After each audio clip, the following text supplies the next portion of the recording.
Journal entry number 985, 15th of October, 1895.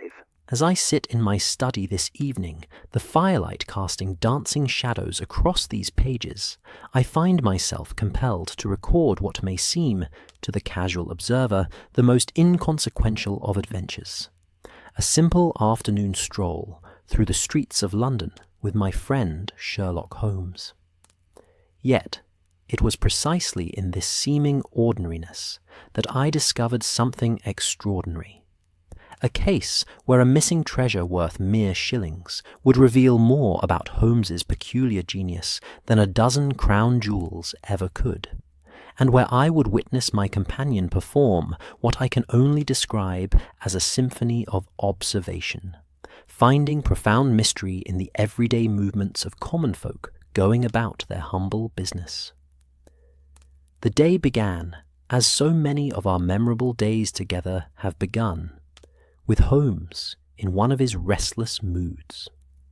It was late October, and autumn had settled over London with that particular golden quality of light that seems to exist only in England, and only for a few precious weeks each year.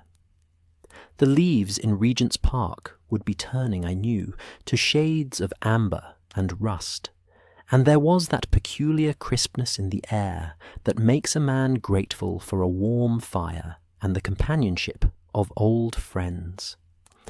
I had spent the morning attending to my practice, visiting patients in their homes, a young mother with influenza, an elderly gentleman whose arthritis was troubling him more severely with the changing weather, a merchant's wife whose nervous complaints, I suspected, had more to do with an unhappy domestic situation than any physical malady. It is curious how often, in my medical work, I find myself treating not merely the body, but the complicated entanglements of the human heart and mind. Holmes has often teased me about this tendency of mine to philosophize about my patients, but I maintain that a good physician must consider the whole person, not merely the presenting symptoms. When I returned to Baker Street that afternoon, I found Holmes standing by the window of our sitting room, his long fingers pressed together in that characteristic attitude of concentration, his keen grey eyes fixed upon the street below, with an intensity that might have suggested he was observing some momentous event. Knowing my friend as I do, however, I was well aware that he might equally be watching a sparrow build its nest, or deducing the life history of a passing cab driver from the state of his boots. "Ah, Watson," he said, without turning from the window, "your morning rounds have tired you." Mrs. Henderson's complaints proved as imaginary as usual, but the young mother in Marylebone, now there, you found genuine cause for concern. I had long since ceased to be surprised by Holmes's uncanny ability to deduce my activities, though I confess I still found it remarkable. I settled into my chair and began to fill my pipe, deciding not to give him the satisfaction of asking how he knew. He turned from the window, with that slight smile that indicated he was pleased with his own cleverness. "You have a smudge of coal dust on your left sleeve, just where you would have steadied yourself while examining a patient in a cramped attic room. The Marylebone addresses are notorious for their steep, narrow stairs, and you've been frowning ever since you entered, that particular medical frown that indicates genuine worry rather than mere professional concern. Mrs. Henderson, as we both know, has been manufacturing ailments for your attention these past 6 months.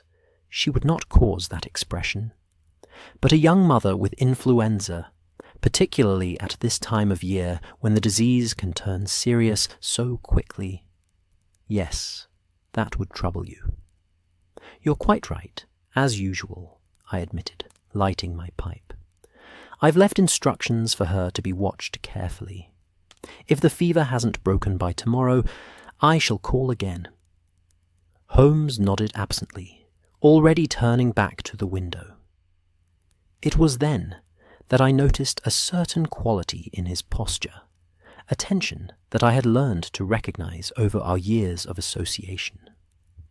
My friend was in one of his peculiar states, not the black melancholy that sometimes overtook him when he lacked a case of sufficient interest, nor the fierce concentration that possessed him when engaged in active investigation, but something else.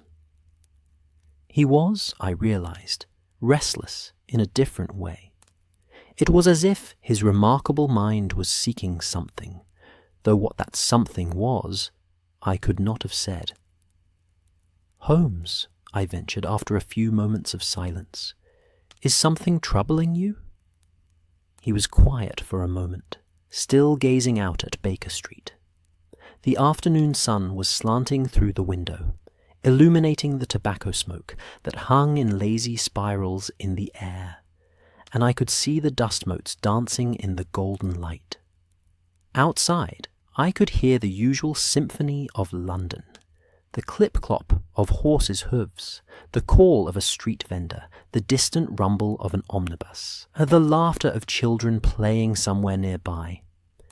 "Tell me, Watson," Holmes said at last, turning to face me with an expression I could not quite read, "when was the last time we took a walk with no particular destination in mind?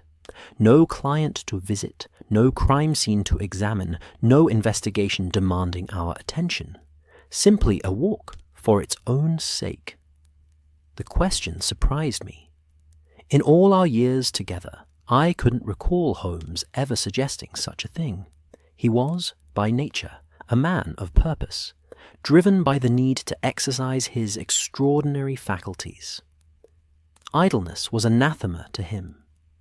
And yet, there was something in his tone, not quite wistfulness, but perhaps a certain curiosity about the ordinary world that his focus on the extraordinary had caused him to overlook.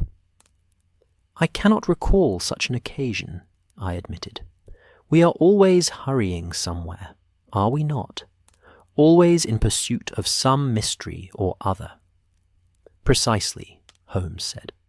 And now there was definitely a gleam of interest in his eyes. "And yet, Watson, consider this. I have spent years training myself to observe the significant trifles, as I call them. I can tell you the history of a man from the mud on his boots, deduce his profession from the calluses on his hands, determine his state of mind from the way he carries his umbrella. But I wonder, have I become so focused on the criminal, the suspicious, the abnormal, that I have forgotten to observe the normal? The everyday pageant of humanity going about its lawful business. I confess I was intrigued by this unusual line of thought. "What are you proposing?" "A simple experiment, my dear fellow. Let us take a walk, a purely recreational stroll through the streets of London. We shall observe what we observe, with no expectation of crime or mystery. We shall be, for once, ordinary gentlemen enjoying an autumn afternoon. What do you say?" Looking back now, from the vantage point of this evening's fireside, I can see that Holmes was already in the grip of one of his curious moods, those times when his singular mind needed not rest, precisely, but a different kind of engagement. He was like a finely tuned instrument that required occasional playing of scales and exercises, lest it lose its edge.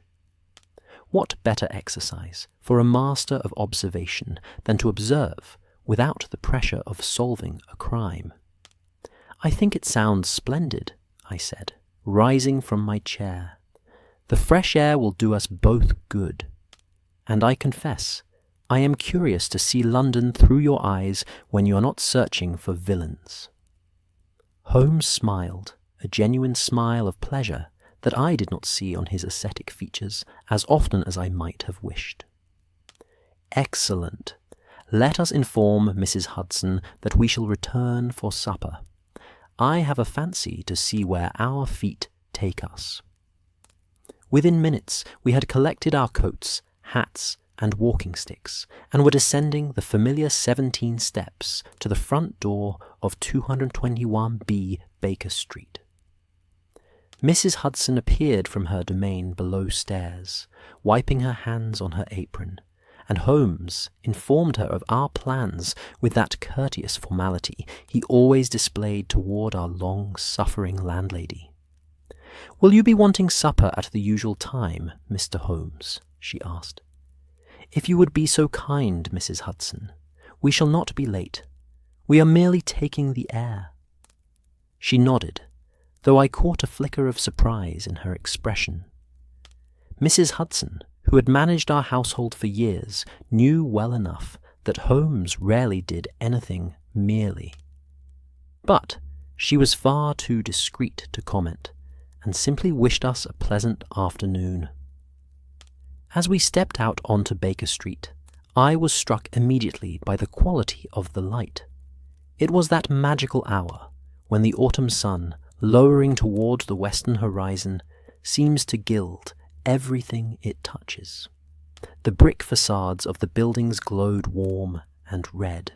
The windows of shops caught the light and sparkled like jewels, and even the cobblestones seemed to shimmer with a bronzed luminescence.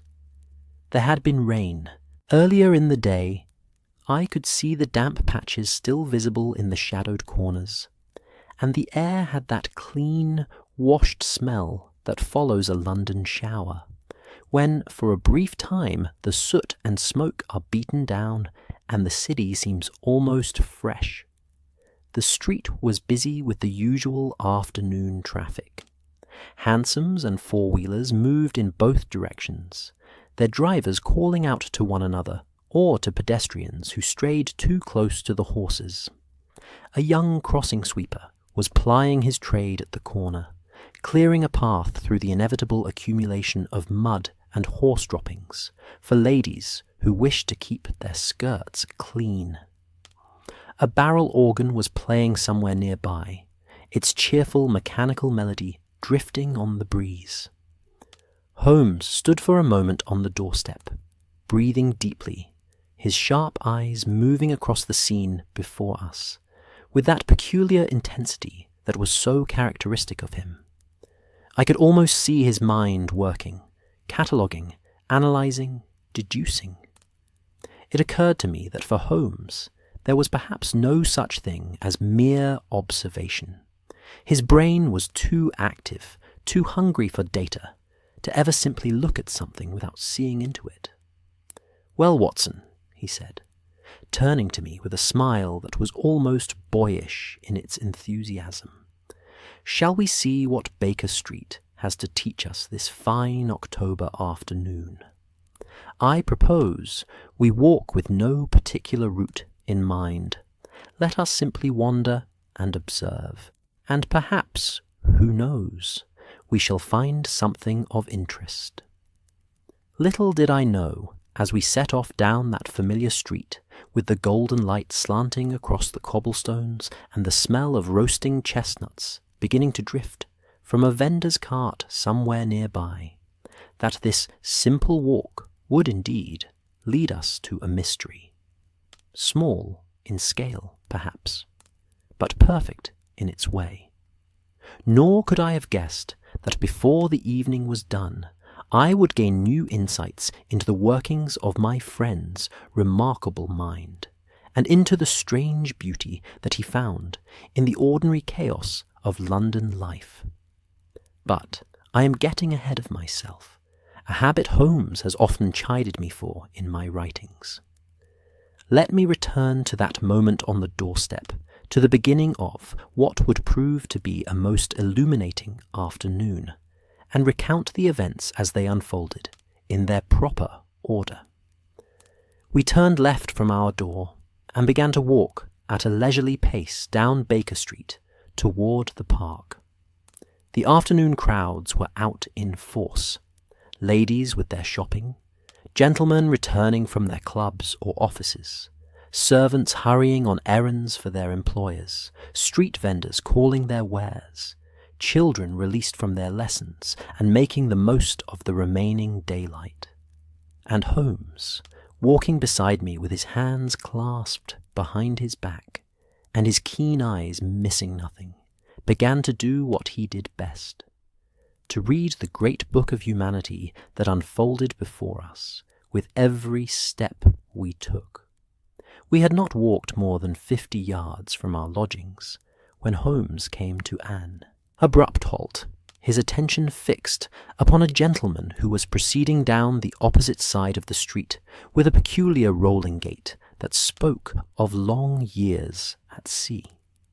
The man was perhaps 40 years of age, dressed in a plain but respectable suit that hung somewhat loosely upon his frame, as if he had recently lost weight. A canvas bag was slung over his shoulder, and he walked with the unconscious care of one who has learned to maintain balance on shifting decks. "Observe, Watson," Holmes said quietly, though we were far enough from the man that there was no danger of being overheard. "What do you make of our friend across the way?" I studied the gentleman with what I hoped was something approaching Holmes's analytical eye. "A sailor, certainly. The way he walks gives him away. Recently returned to London, I should think, given that his landlegs haven't quite returned to him." "Very good," Holmes exclaimed, and I confess I felt a small flush of pleasure at his approval. "But can you be more specific? From where has he returned, and how recently?" I looked more carefully, but could discern nothing further. The man was simply a sailor, respectably dressed, carrying a bag, walking down Baker Street. What more could one deduce from such limited observation? Holmes smiled, reading my expression with his usual accuracy. "Let us catch up with him, and I shall explain as we walk." We crossed the street, timing our movement to avoid an approaching hansom, and fell into step some 20 paces behind the sailor. Holmes's voice took on that pedagogical tone that I had come to know well, the tone of a teacher who genuinely enjoyed sharing his knowledge, even as he demonstrated his own superior grasp of it. The rolling gait, as you correctly observed, indicates a sailor. But note the particular character of it, the wide stance, the way he unconsciously compensates for a pitch, rather than a roll. This suggests a larger vessel, not a small coastal trader.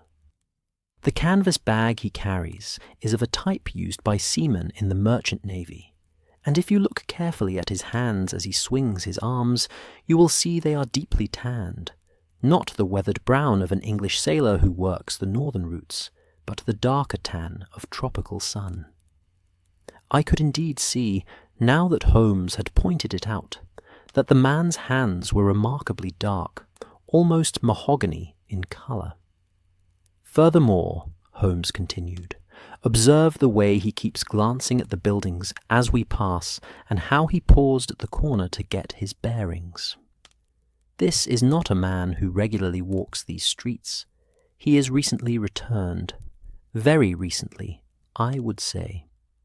And yet, his clothes, though they fit poorly, are clean and pressed. He has been back long enough to have his shore clothes laundered and to present himself respectably, but not long enough to have regained his landlegs completely. I would estimate 3 to 5 days, no more." "Remarkable," I murmured. "But how can you possibly know from where he has returned?" "Ah, that requires a closer observation still. Do you see the red dust on the edge of his trouser cuffs? That distinctive laterite soil is found throughout Southeast Asia. Combined with the depth of his tan and the style of his canvas bag, which, if you note the stitching pattern, is of a type manufactured specifically for the Singapore trade, I would stake my reputation that our friend has recently returned from Singapore, or possibly from somewhere along the Malayan coast. As if to confirm Holmes's deduction, the sailor stopped at a tobacconist's shop we were approaching, and as he opened the door, I heard him call out to the proprietor within, "Good afternoon. Might you have any Straits tobacco? I've just returned from Singapore and developed quite a taste for it during my voyage." Holmes caught my eye and allowed himself a small, satisfied smile, but said nothing. We continued past the shop, and I found myself shaking my head in wonder. Even after all our years of association, Holmes's powers of observation and deduction never ceased to amaze me. What seemed to me to be magic was, to him, simply the logical application of careful observation and accumulated knowledge. "The principles are quite simple, Watson," Holmes said, as if reading my thoughts, which, in a sense, I suppose he was. "One must merely learn to observe, rather than simply to see. Most people look at the world without truly registering what passes before their eyes.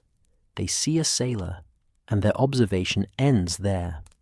But every person carries with them the story of their recent history, written in 1,000 small details. One need only learn to read the language." We walked on, and I found myself looking at the passing crowds with new interest, trying to see them as Holmes did, as books waiting to be read, as puzzles waiting to be solved.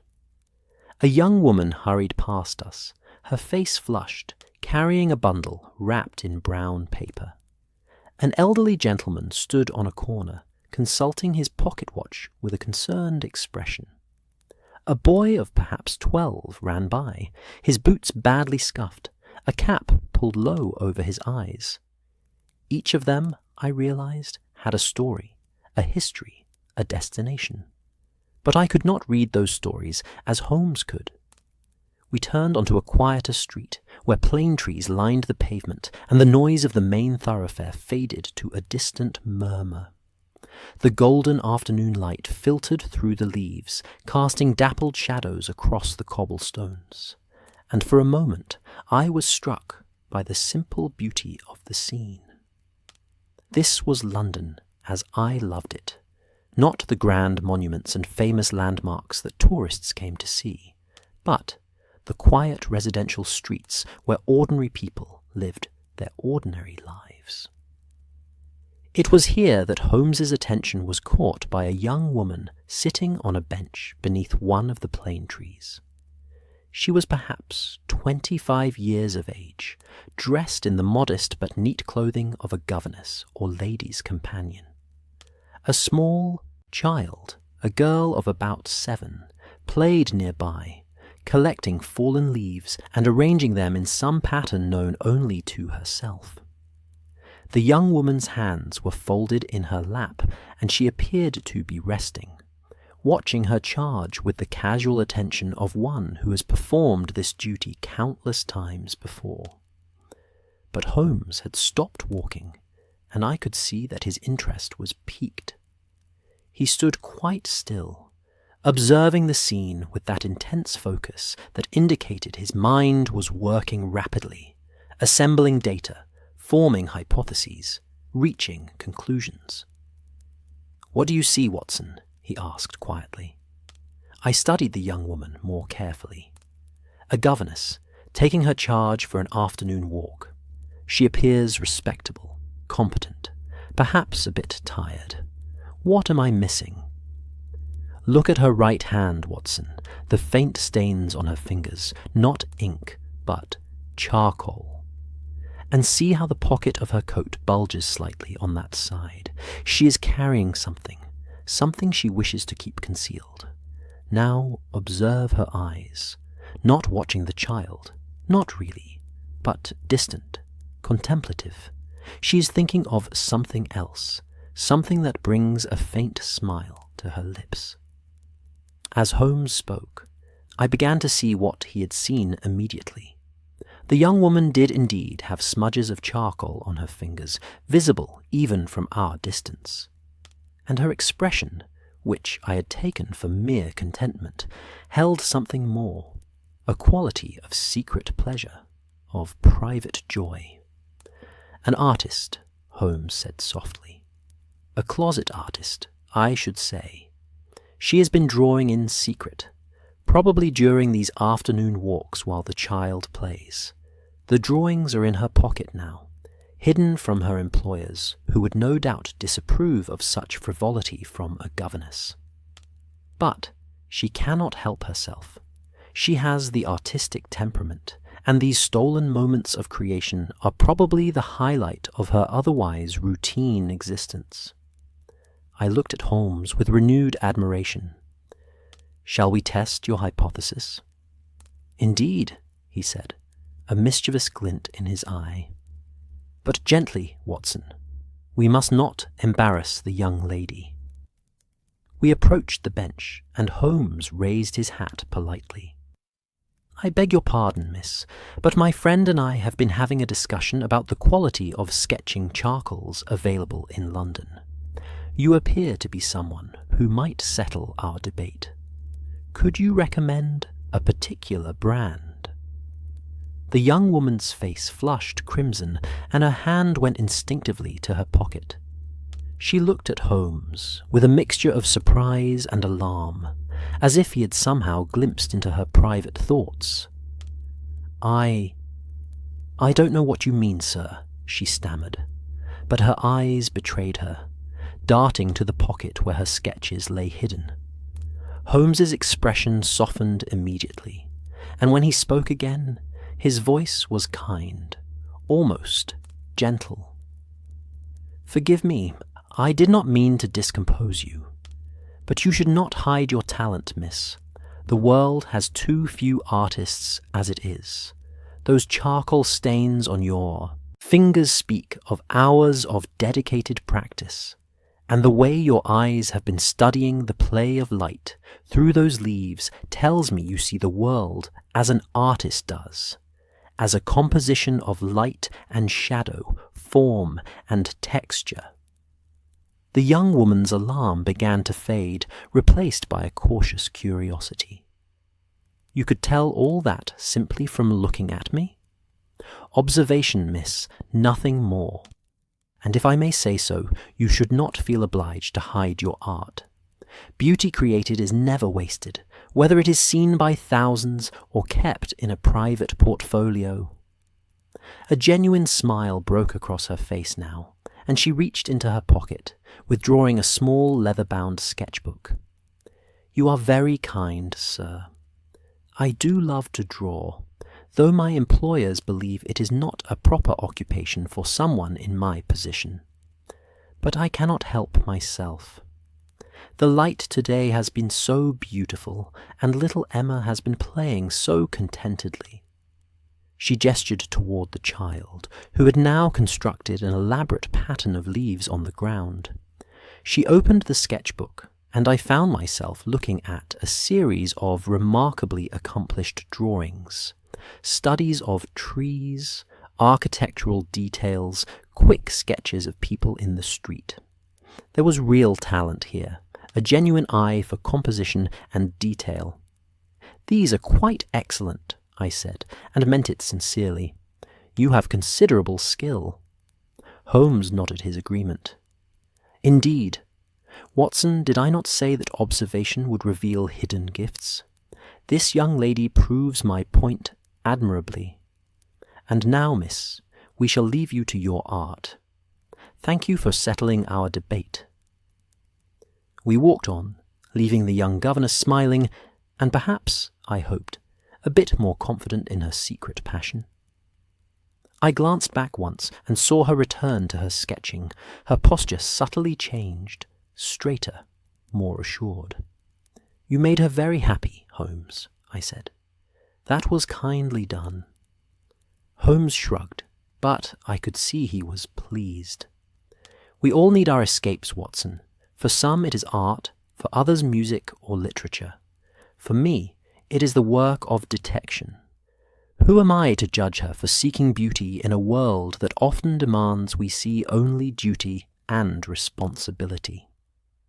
We continued our wandering path through the quieter streets, and I found myself experiencing the afternoon with a heightened awareness, trying to see what Holmes saw, to read the stories written in the faces and forms of the people we pass.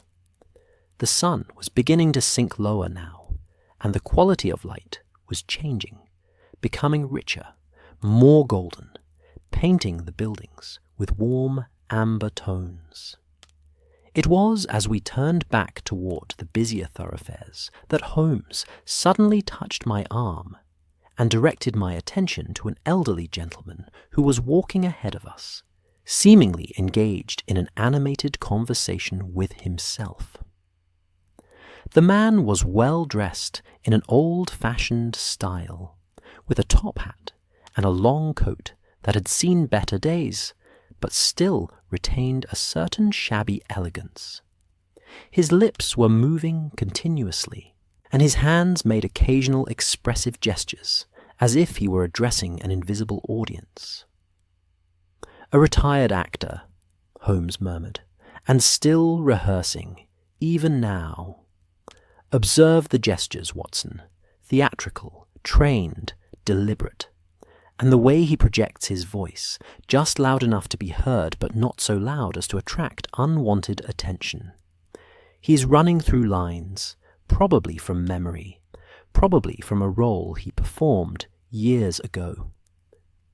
As we drew closer, I could indeed hear fragments of what the old gentleman was saying.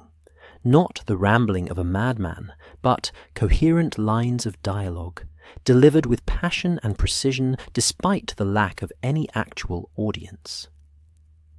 "The quality of mercy is not strained," I heard him say, his voice rich with emotion. "It droppeth as the gentle rain from heaven."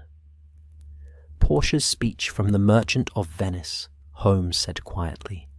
A famous role, performed in 1,000 theatres by 1,000 actors. But this gentleman delivers it with such feeling, such nuance. He must have played Sherlock himself at some point, to know the speech so intimately from the opposing perspective. We passed the old actor, who was so lost in his private performance that he seemed entirely unaware of our presence. I felt a pang of sadness for him. A man who had once commanded stages and audiences, now reduced to rehearsing Shakespeare on a street corner for his own solitary pleasure. But there was also something admirable in it, something touching in his dedication to his craft, even in the twilight of his years. "He cannot help himself," Holmes observed as we moved on. "The actor's instinct runs too deep. He must perform, even if only for himself, even if the grand theatres are closed to him now. In a way, Watson, he is like our young governess with her sketch-book, compelled by an inner necessity to practice his art, regardless of whether the world acknowledges it."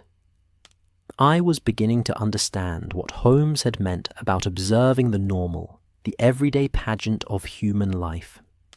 Each person we passed was engaged in their own private drama, pursuing their own passions, harbouring their own secrets and dreams. Holmes, with his extraordinary gifts of observation and deduction, could glimpse these hidden narratives, could read the stories that people wrote unconsciously in their dress, their bearing, their small unconscious habits. "You see the world very differently than most people, Holmes," I said thoughtfully. "These people we've observed, the sailor, the governess, the actor, most of us would walk past them without a second thought. But you see into their lives, understand their circumstances, appreciate their struggles and triumphs. It's rather like reading a series of very short stories, isn't it?" Holmes smiled, and there was genuine pleasure in his expression.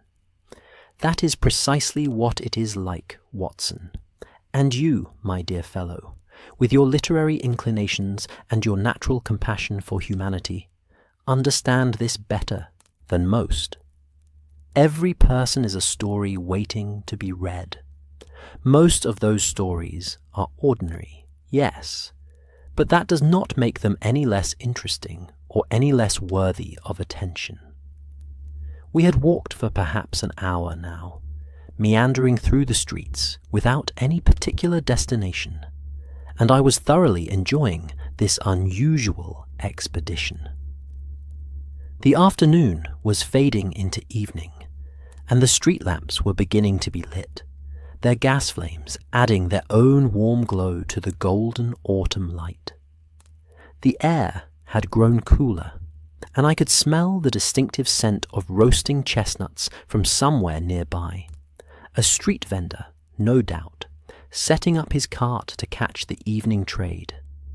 Holmes had fallen silent, his eyes moving constantly across the scene before us, drinking in every detail, filing away observations in that remarkable mental archive he maintained. I was content to walk beside him in companionable silence, watching the city transform from afternoon to evening, from work to leisure, from the business of the day to the pleasures and routines of the evening hours. It was just as we were approaching one of the busier street corners, where several thoroughfares intersected and created a small plaza of sorts, that our afternoon of peaceful observation would take an unexpected turn. For there, in the centre of this small plaza, we would encounter a mystery. Small, certainly. Not the sort of crime that would ordinarily command Holmes's attention, but a puzzle nonetheless. And in solving it, Holmes would demonstrate once again that his methods applied equally well whether the stakes were a priceless diamond or a handful of coins, whether the mystery involved murder and mayhem, or simply the minor misfortune of an honest working man.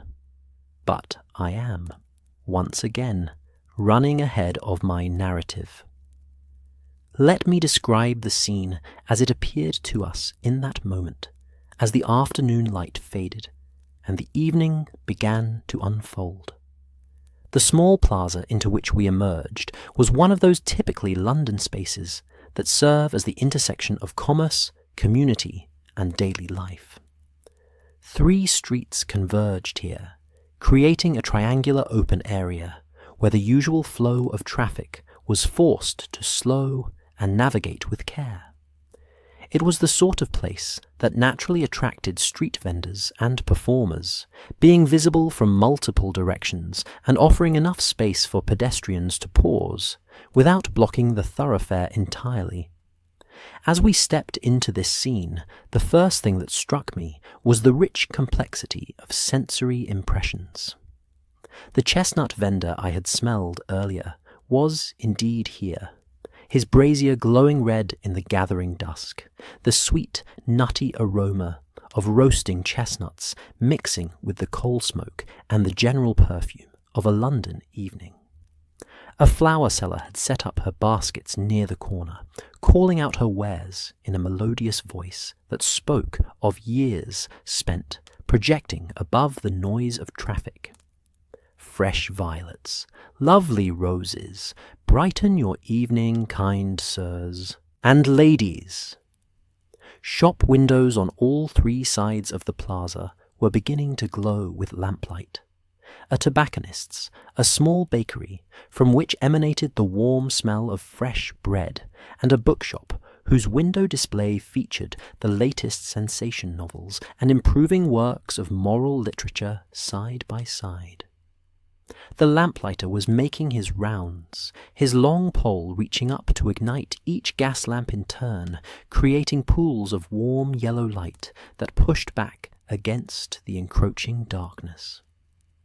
But it was not these familiar elements of London street life that caught Holmes's attention and caused him to stop abruptly, his hand touching my arm in that way he had when something had piqued his interest. Rather, it was the small knot of people gathered near the centre of the plaza, surrounding what appeared to be a street artist who was in some evident distress. The artist was a man of perhaps 50 years, though hardship had aged him in that particular way that makes precise estimation difficult.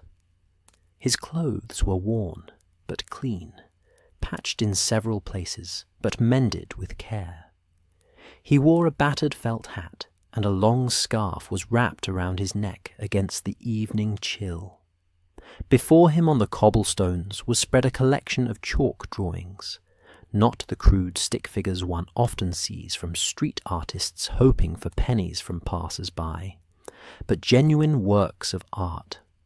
Landscapes, portraits, detailed architectural studies, all rendered with skill and sensitivity, in coloured chalks that glowed with surprising vibrancy against the grey stone.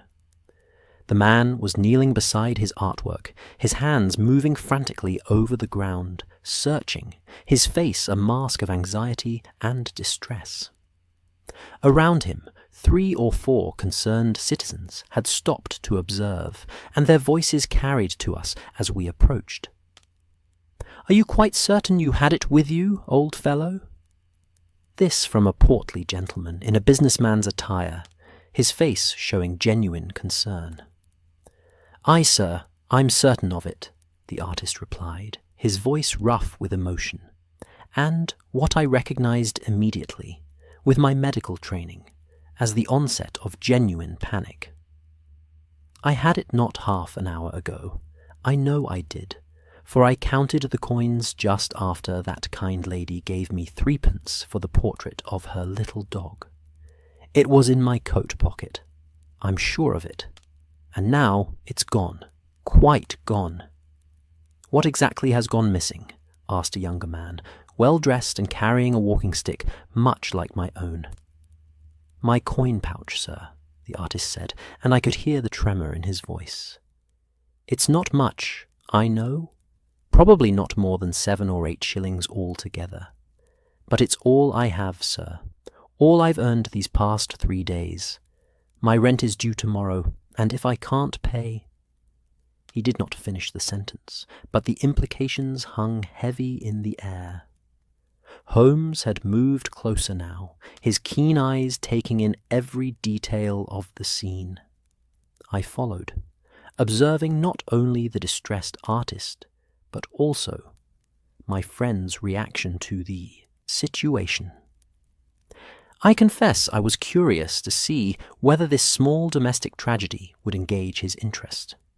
After all, we were supposed to be on a leisurely walk, observing the normal flow of life, not seeking out mysteries to solve. But I had underestimated Holmes's fundamental nature.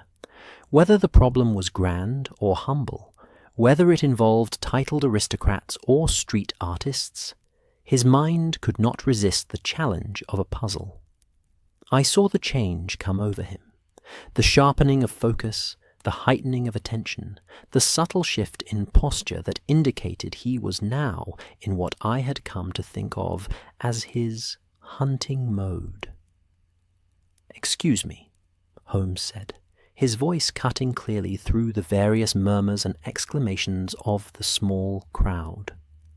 "I could not help but overhear your difficulty. Perhaps I might be of some assistance." The artist looked up at Holmes with an expression of mingled hope and skepticism. No doubt he had learned, through long experience of hardship, not to expect too much from the promises of strangers. But there was something in Holmes's bearing, that peculiar authority he carried, that sense of competence and capability, that seemed to reassure the man. "That's very kind of you, sir," the artist said, struggling to his feet, with a stiffness that suggested rheumatism, or some other chronic complaint of the joints.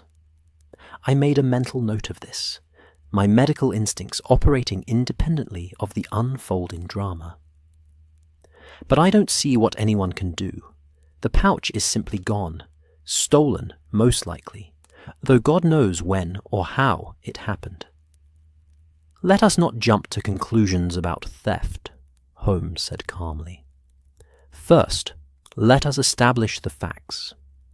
I am Sherlock Holmes, and this is my colleague, Dr. Watson. We are, in a manner of speaking, specialists in finding things that have gone missing. Would you mind if we asked you a few questions? The artist's expression shifted, and I thought I detected a flicker of recognition at the name. Sherlock Holmes, the detective. Lord, sir, I've read about you in the papers, but surely you don't trouble yourself with small matters like a poor man's missing coins. Holmes smiled, and there was a warmth in it that I did not often see.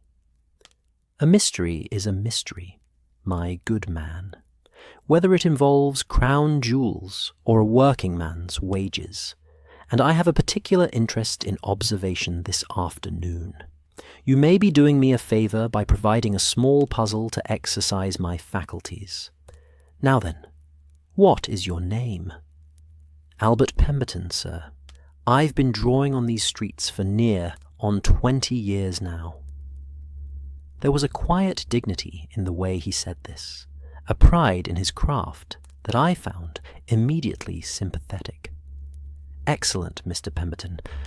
Now, please tell me exactly when you last saw your coin pouch, and what you have done since that moment.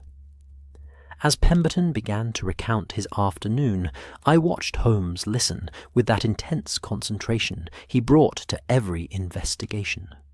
His eyes, meanwhile, were not on the artist's face, but were roaming continuously across the scene, examining the ground, the surrounding area, the dispersing crowd of onlookers, the various elements of the plaza itself. Pemberton's story was straightforward enough.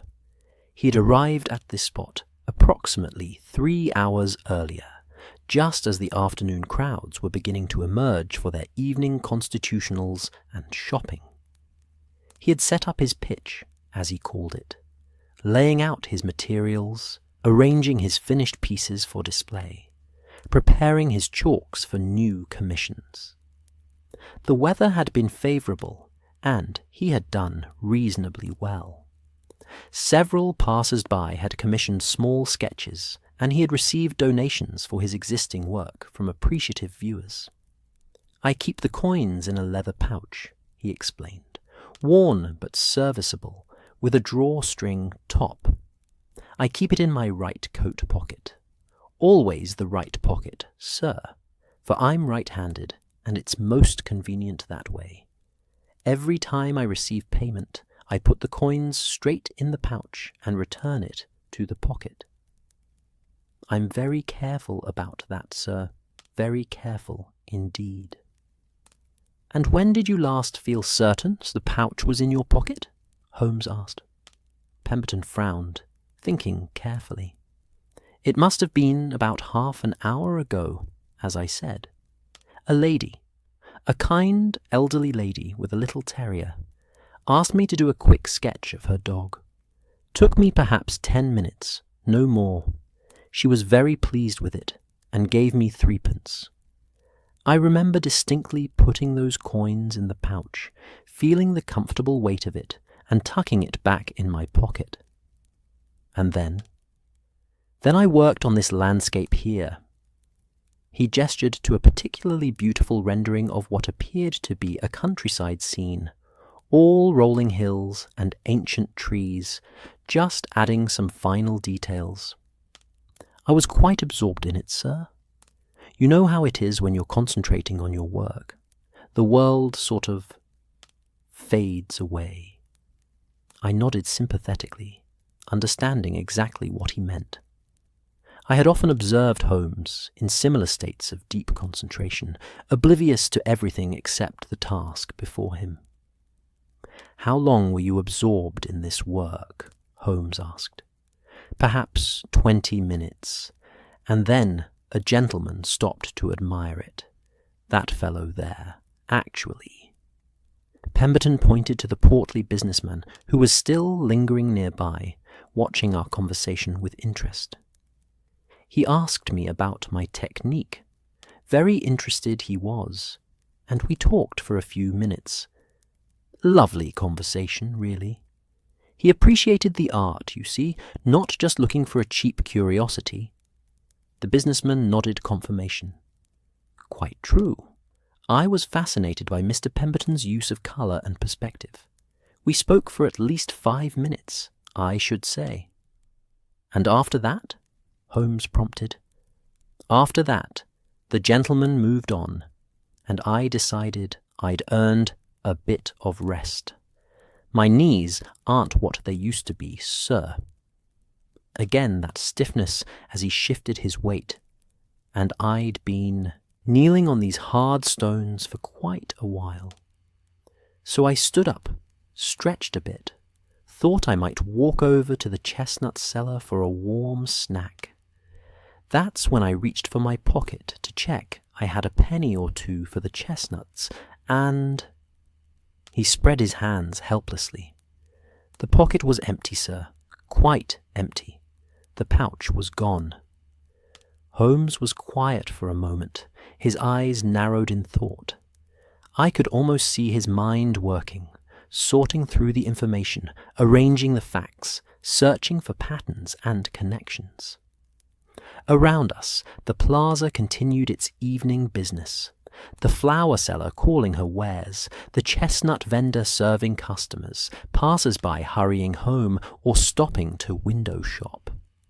The normal flow of London life, beautiful in its ordinariness, and yet somewhere within this familiar scene was hidden the answer to our small mystery. "Mr. Pemberton," Holmes said at last, "I should like to examine your coat pocket, if I may." The artist immediately began to remove his coat, but Holmes stopped him with a gesture. "No need for that. Simply hold still for a moment." Holmes bent down and examined the right pocket of Pemberton's worn coat with minute attention. He felt the fabric, examined the stitching, even brought his lens out from his own pocket to study the opening more closely. I watched, fascinated as always by the thoroughness of his methods. "Interesting," Holmes murmured. "Watson, observe this pocket. What do you notice?" I stepped closer and examined the pocket as best I could. It appeared to be an ordinary coat pocket, worn with use but intact. The stitching was sound, the opening was. "The opening is quite large," I observed. "Larger than it probably was originally. The fabric is stretched." "Precisely." Holmes straightened up, a gleam of satisfaction in his eyes. "The pocket has been worn loose through years of use. The opening gapes somewhat. Now, Mr. Pemberton, when you were kneeling, working on your landscape, were you bending forward over your work?" "Why, yes, sir. Naturally. One must lean in close to achieve the proper detail." "And your coat would have hung open, the pocket would have gaped wide, its contents visible and easily accessible to anyone standing nearby or passing close behind you." A murmur ran through the small crowd that had reformed around us, drawn by the drama of the investigation. Pemberton's face fell. "Then it was stolen, sir? Some pickpocket made off with it while I was working." "Let us not leap to conclusions," Holmes said, holding up a hand. "The pouch could have fallen out quite innocently. A worn pocket, a man bending forward in concentration, the weight of coins pulling at the fabric. It is entirely possible that your pouch simply tumbled out and is lying somewhere nearby. Before we cry theft, let us search the immediate area thoroughly." Hope flickered across Pemberton's weathered face. "Do you really think so, sir?" "I think it is a distinct possibility that we should explore before entertaining more sinister explanations. Now then, Watson, would you care to assist me in a thorough search of this vicinity?"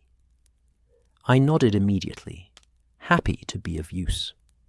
Holmes began to organize the operation with his characteristic efficiency, enlisting the help of the curious onlookers who had remained to watch the proceedings. The portly businessman, whose name we learned was Mr. Hartley, proved particularly eager to assist. The younger man with the walking stick, introducing himself as Mr. James Wickham, a law clerk, also volunteered his services. "Mr. Pemberton," Holmes instructed, "please show us exactly where you were kneeling while you worked on your landscape. Walk us through your movements as precisely as you can recall." For the next quarter hour, as the evening deepened around us, and the gas lamps cast their warm, flickering light across the cobblestones, we conducted as thorough a search as I had ever participated in. Holmes directed operations like a military commander, assigning each of us to specific areas, instructing us on what to look for and how to conduct our search systematically. I found myself on my hands and knees, examining the cobblestones with minute attention, peering into crevices, checking around the bases of the lampposts, searching beneath Pemberton's scattered art materials. Mr. Hartley searched the area near the shop fronts, while Mr. Wickham checked along the edge of the plaza where it met the street. Other volunteers from the growing crowd of spectators, for we had quite an audience now, searched in widening circles from Pemberton's workspace.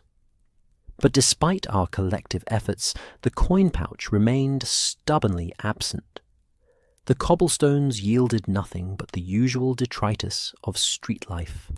A dropped handkerchief here, a lost button there, the odd penny or farthing, but no leather pouch containing 8 shillings.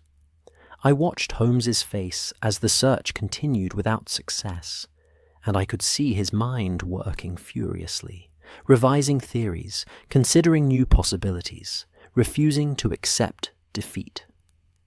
This was Holmes, as I knew him best, presented with a puzzle, engaged fully in the challenge of solving it, his remarkable intellect focused entirely on the problem at hand. As the lamplighter completed his rounds and the plaza glowed with the warm light of evening, as shop windows blazed cheerfully and the smell of chestnuts and fresh bread mingled in the cooling air, we stood in the centre of this small stage of London life, confronted with a mystery that seemed, for the moment at least, to defy solution. And I found myself thinking that our simple walk of observation had transformed into something more significant. Not merely an exercise in seeing the ordinary, but an opportunity to make a real difference in the life of one honest, hard-working soul who asked nothing more than to recover the modest fruits of his labour. Holmes stood quite still in the centre of the plaza, his hands clasped behind his back, his sharp grey eyes sweeping across the scene with that peculiar intensity that I had learned to recognise as the prelude to some new line of reasoning. The search had yielded nothing, and I could sense a shift in his approach, a transition from the physical search for a lost object to the more subtle work of reconstructing events through careful questioning and logical deduction. "Mr. Pemberton," Holmes said at last, his voice carrying that note of calm authority that always seemed to steady nervous witnesses. "I should like you to walk me through your afternoon once more, but this time with greater attention to the people who approached you. Everyone who spoke to you, everyone who stopped to watch you work, everyone who came near enough to have accessed your pocket, whether deliberately or accidentally." Pemberton nodded, clearly eager to cooperate, despite the anxiety that still showed plainly on his weathered features. "I'll do my best, sir, though I confess I wasn't paying close attention to folks unless they spoke to me directly. When I'm working, you see, I get rather lost in it." "I understand perfectly," Holmes said with unexpected gentleness. "The artistic temperament demands such focus. But try, if you will, to recall. Begin from when you first arrived and set up your pitch. We settled ourselves, or rather Holmes and I did, while the small crowd of volunteers and curious onlookers arranged themselves in a loose semicircle around us, drawn by the drama of the investigation like audience members at a theatre. The evening had grown decidedly cooler now, and I pulled my coat more tightly around me, grateful for its warmth. The chestnut vendor was doing brisk business, and the sweet, smoky smell of his wares filled the air with an almost festive atmosphere, despite the sombre nature of our inquiry. Pemberton closed his eyes for a moment, clearly trying to visualize the afternoon.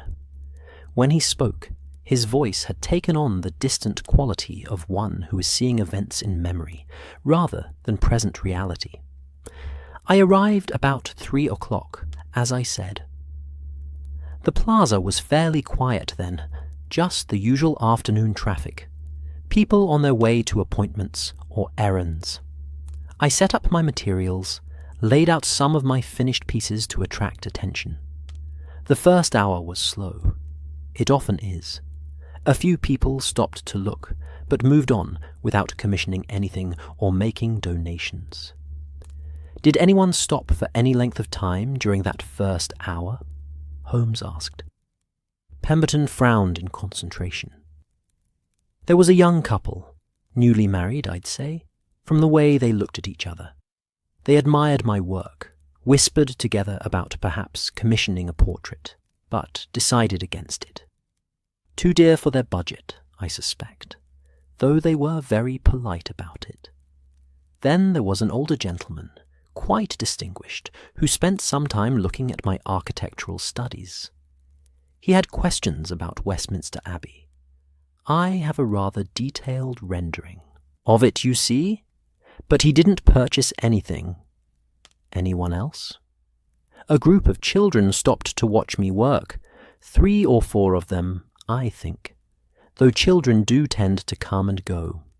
They were fascinated by the chalks, kept asking questions. Nice youngsters, well behaved. Their nursemaid called them away after a few minutes. Holmes's eyes had sharpened at the mention of children, and I knew he was considering whether young, curious hands might have inadvertently caused the loss of the pouch. But he said nothing yet, simply nodded for Pemberton to continue. Business picked up around 4 o'clock, Pemberton went on. A lady commissioned a quick portrait of herself, just a head and shoulders study, nothing elaborate. Took me about 20 minutes. She paid me $1 for it.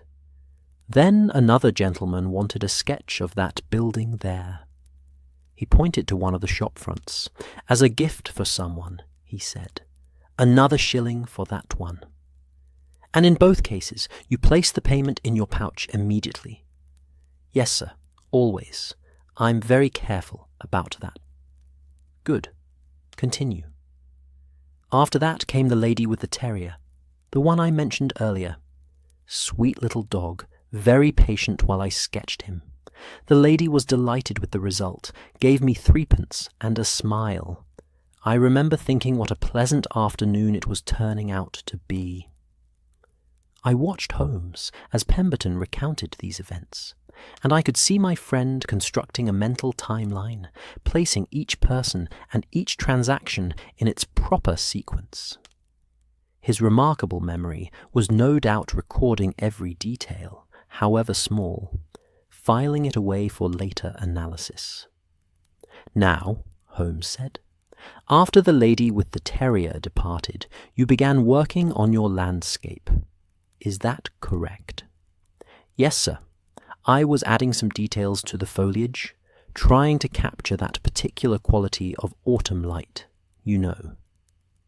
It's quite difficult with chalks, but if you layer the colours just right, you can achieve a remarkable effect. For a moment, Pemberton's face brightened with genuine artistic enthusiasm. and I glimpsed the passion that drove him to practice his craft on cold cobblestones for pennies and shillings. And during this period of concentration, do you recall anyone approaching you? Pemberton's brow furrowed. That's the difficult part, sir.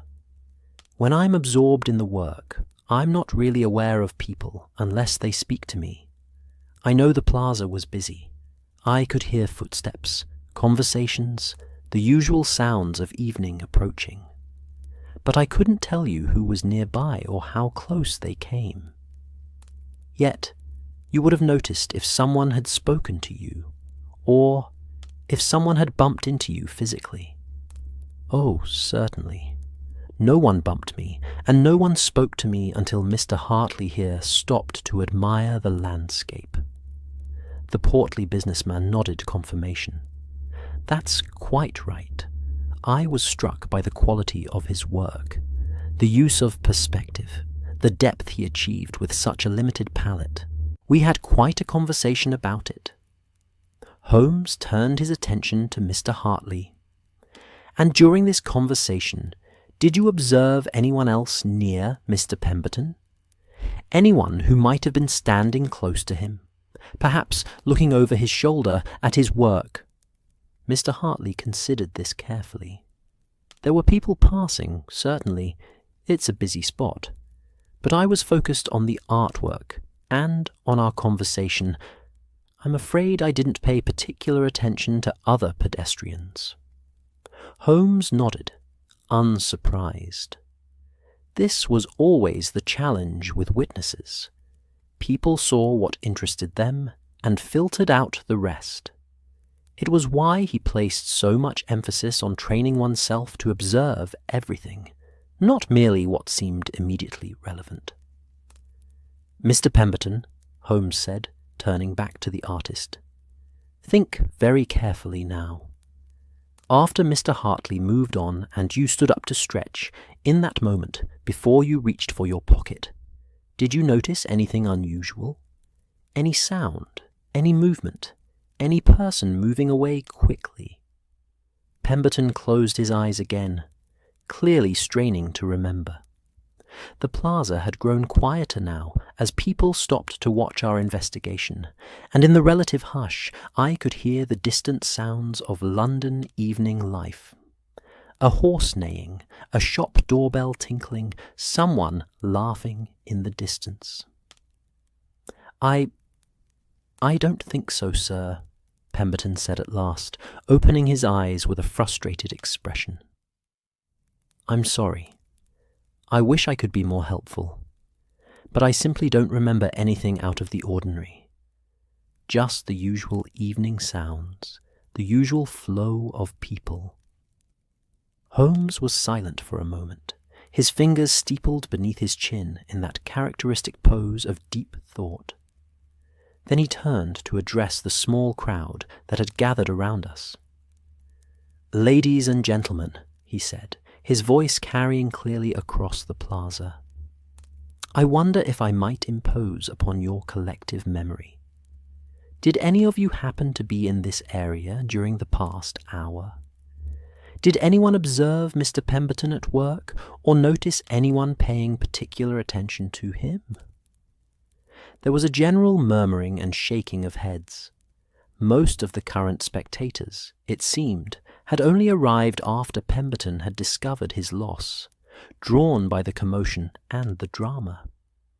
But then a voice spoke up from the back of the crowd, a woman's voice, elderly but clear.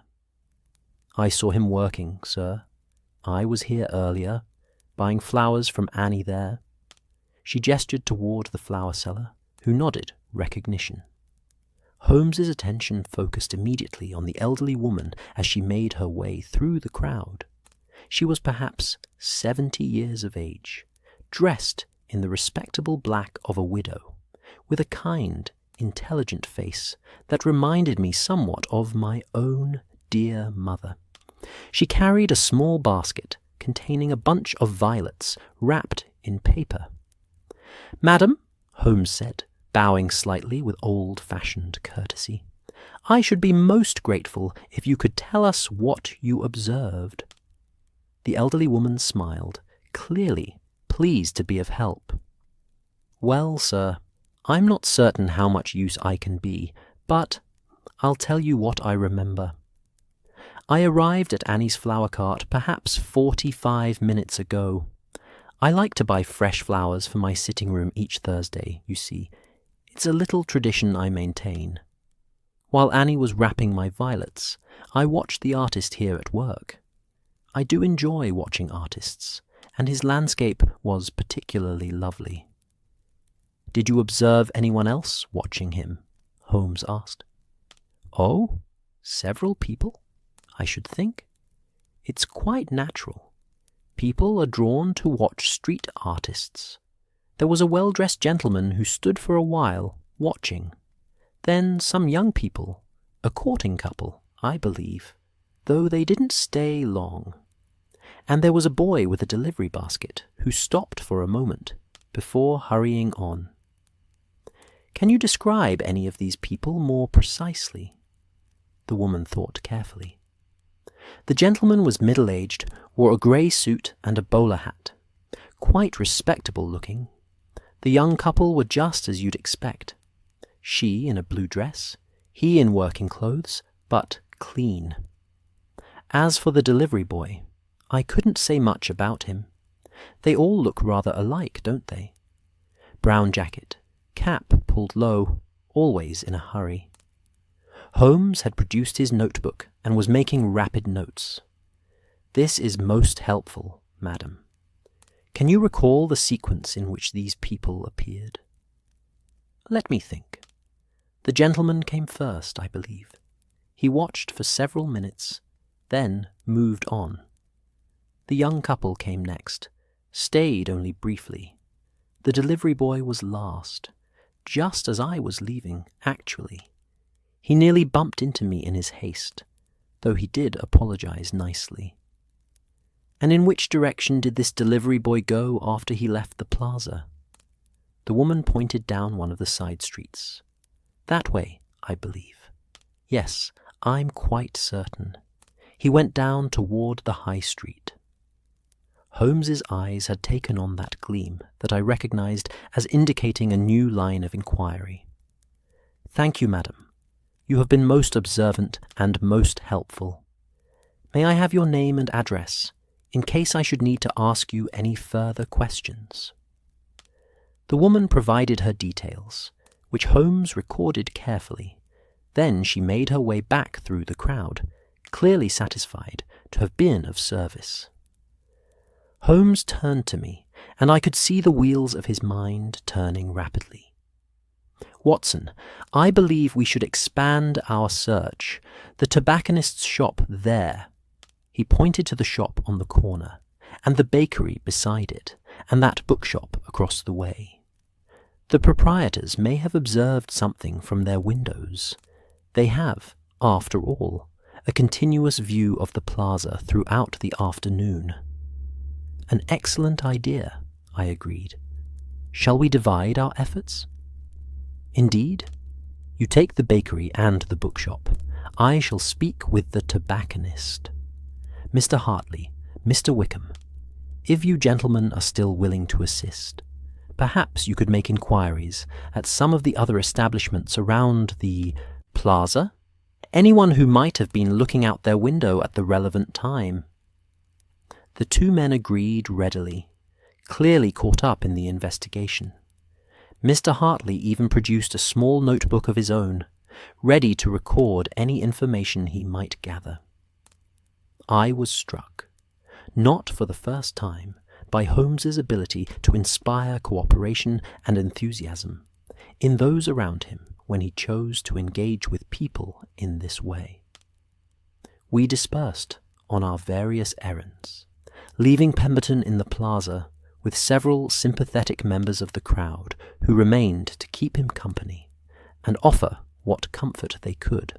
As I made my way toward the bakery, I reflected on how our simple afternoon walk had transformed into this elaborate investigation. And yet, Holmes was clearly in his element. The mystery, however small, had engaged his remarkable faculties, and he was pursuing it with the same thoroughness and ingenuity he would have brought to a case involving murder or international intrigue. The bakery was warm and fragrant, still busy with customers purchasing their evening bread and pastries. The proprietor, a stout, flour-dusted man with a cheerful face, listened to my inquiry with interest. "I know Mr. Pemberton," he said. "Seen him out there many times.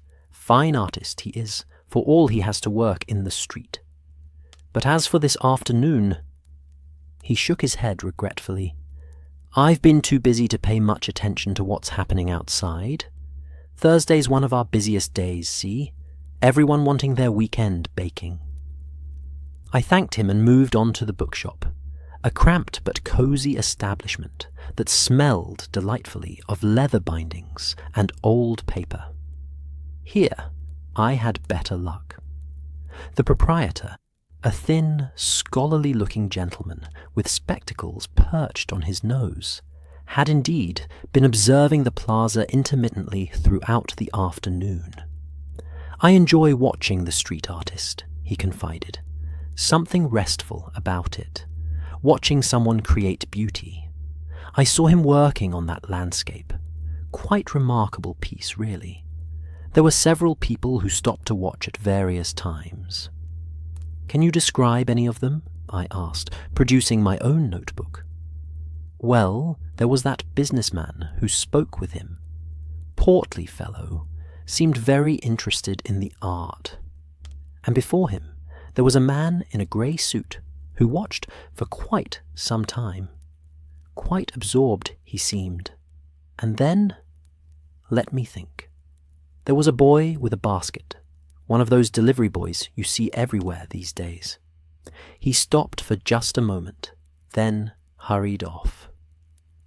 This corroborated the elderly woman's testimony, which I found encouraging. I made careful notes and thanked the bookseller for his help.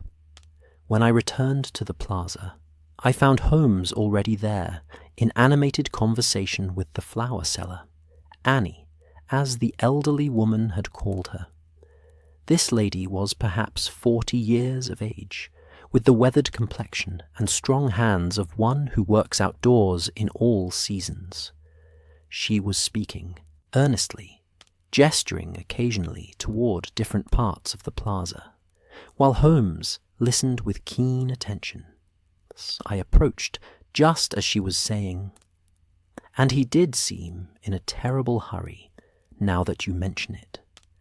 Nearly knocked over my bucket of roses, he did, though he caught it just in time and apologized very prettily. This delivery boy," Holmes was saying, "can you describe him more precisely? Height, build, any distinguishing features?" Annie frowned in concentration.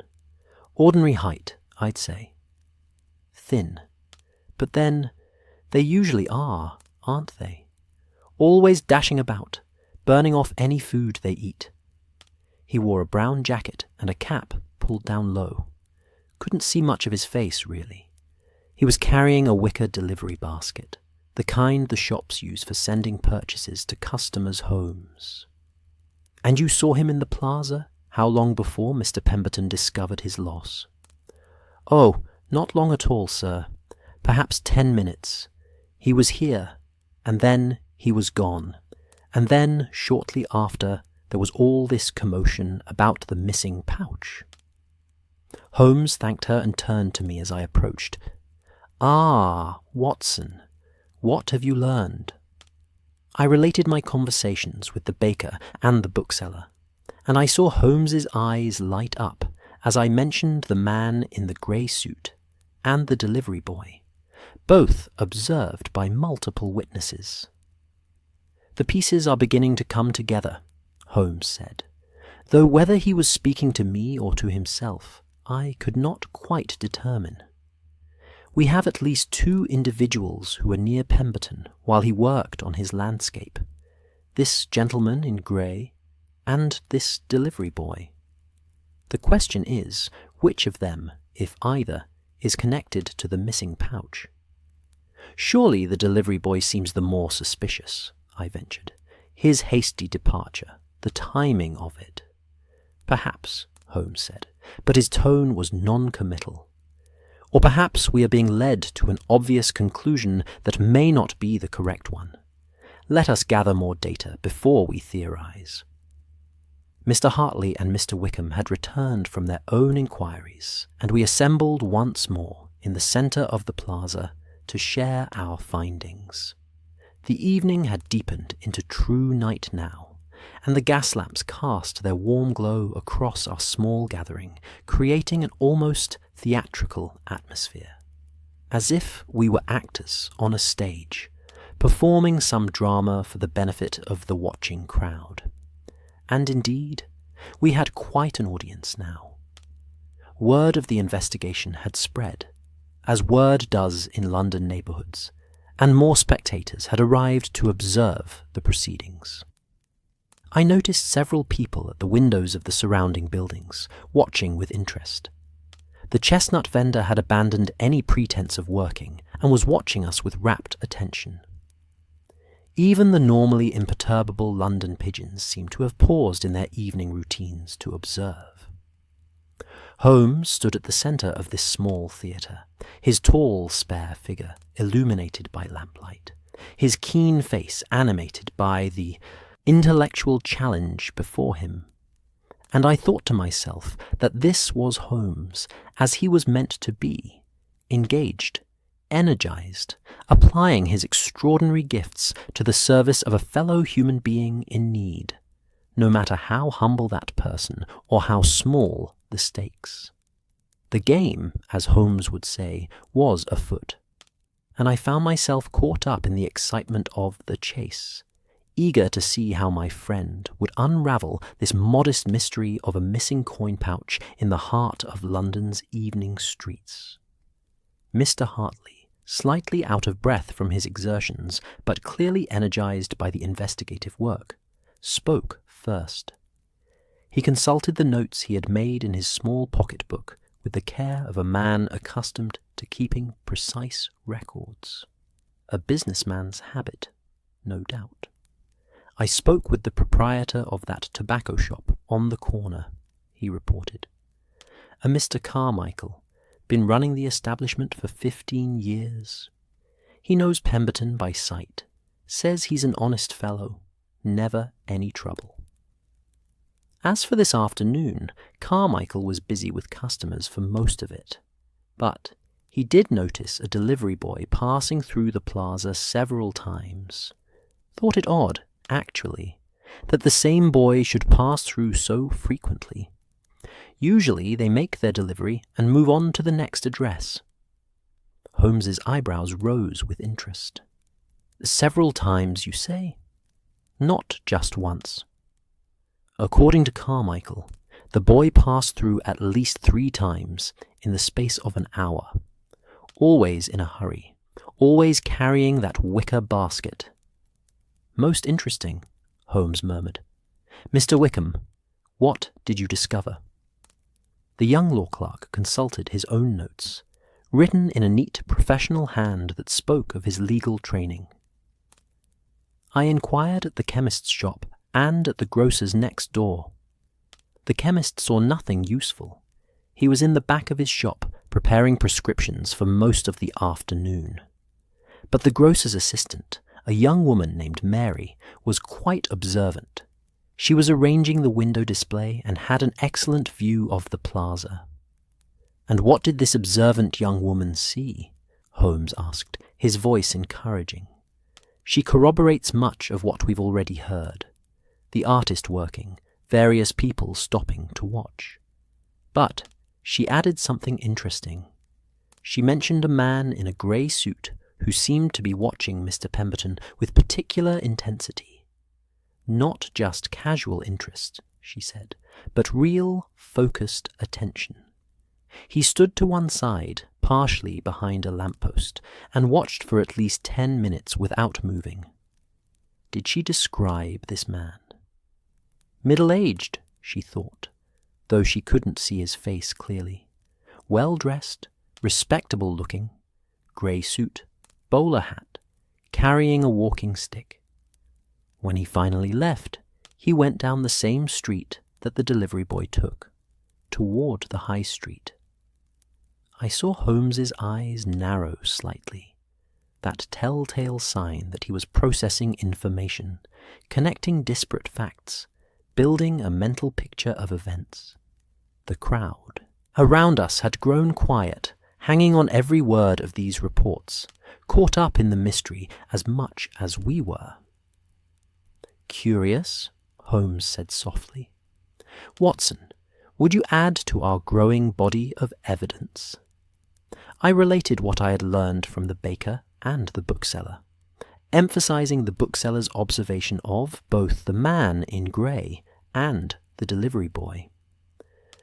As I spoke, I could see Holmes mentally cataloguing each detail, filing it away in that extraordinary brain of his. When I had finished, Holmes stood silent for a moment, his fingers steepled beneath his chin, his gaze distant. Around us, the plaza continued its evening business, though more quietly now. Even the casual passers-by seemed reluctant to disturb the detective's concentration with unnecessary noise. "We have established several facts," Holmes said at last, speaking as much to organize his own thoughts as to inform us. "First, Mr. Pemberton's coin pouch disappeared during a relatively narrow window of time, between the moment he last felt it in his pocket after receiving payment from the lady with the terrier, and the moment he stood up to stretch, approximately 25 to 30 minutes later. Second, during this period, Mr. Pemberton was absorbed in his work, bent forward over his landscape, his attention entirely focused on his art. Third, his coat pocket was worn loose, gaping open as he leaned forward, making the contents both visible and accessible. He paused, turning slowly to survey the plaza, his keen eyes taking in every detail of the space, the arrangement of the shops, the flow of pedestrian traffic, the sight lines from various positions. Fourth, he continued, we have testimony from multiple witnesses regarding two individuals who were in the plaza during this critical period, and who attracted attention either by their behavior or their frequency of appearance. The man in grey, who watched Mr. Pemberton with unusual intensity, and the delivery boy, who passed through the plaza multiple times and departed hurriedly shortly before the loss was discovered. Surely one of these two must be our culprit, Mr. Hartley interjected, with the confidence of one who believes the answer is obvious. The delivery boy, most likely, a common street thief who spotted an opportunity and seized it. But Holmes held up a cautionary hand. Let us not leap to conclusions, however tempting. We must consider all possibilities. Watson, you have medical training. What is your opinion of a pouch simply falling from a loose pocket as its owner bends and moves? I considered the question carefully, visualizing the scenario. It's certainly possible, I said. If the pocket was worn sufficiently loose, and if Mr. Pemberton was bending and shifting his position as he worked, the pouch could have gradually worked its way out. The weight of the coins would contribute to this. It might have fallen silently to the cobblestones, and then... What?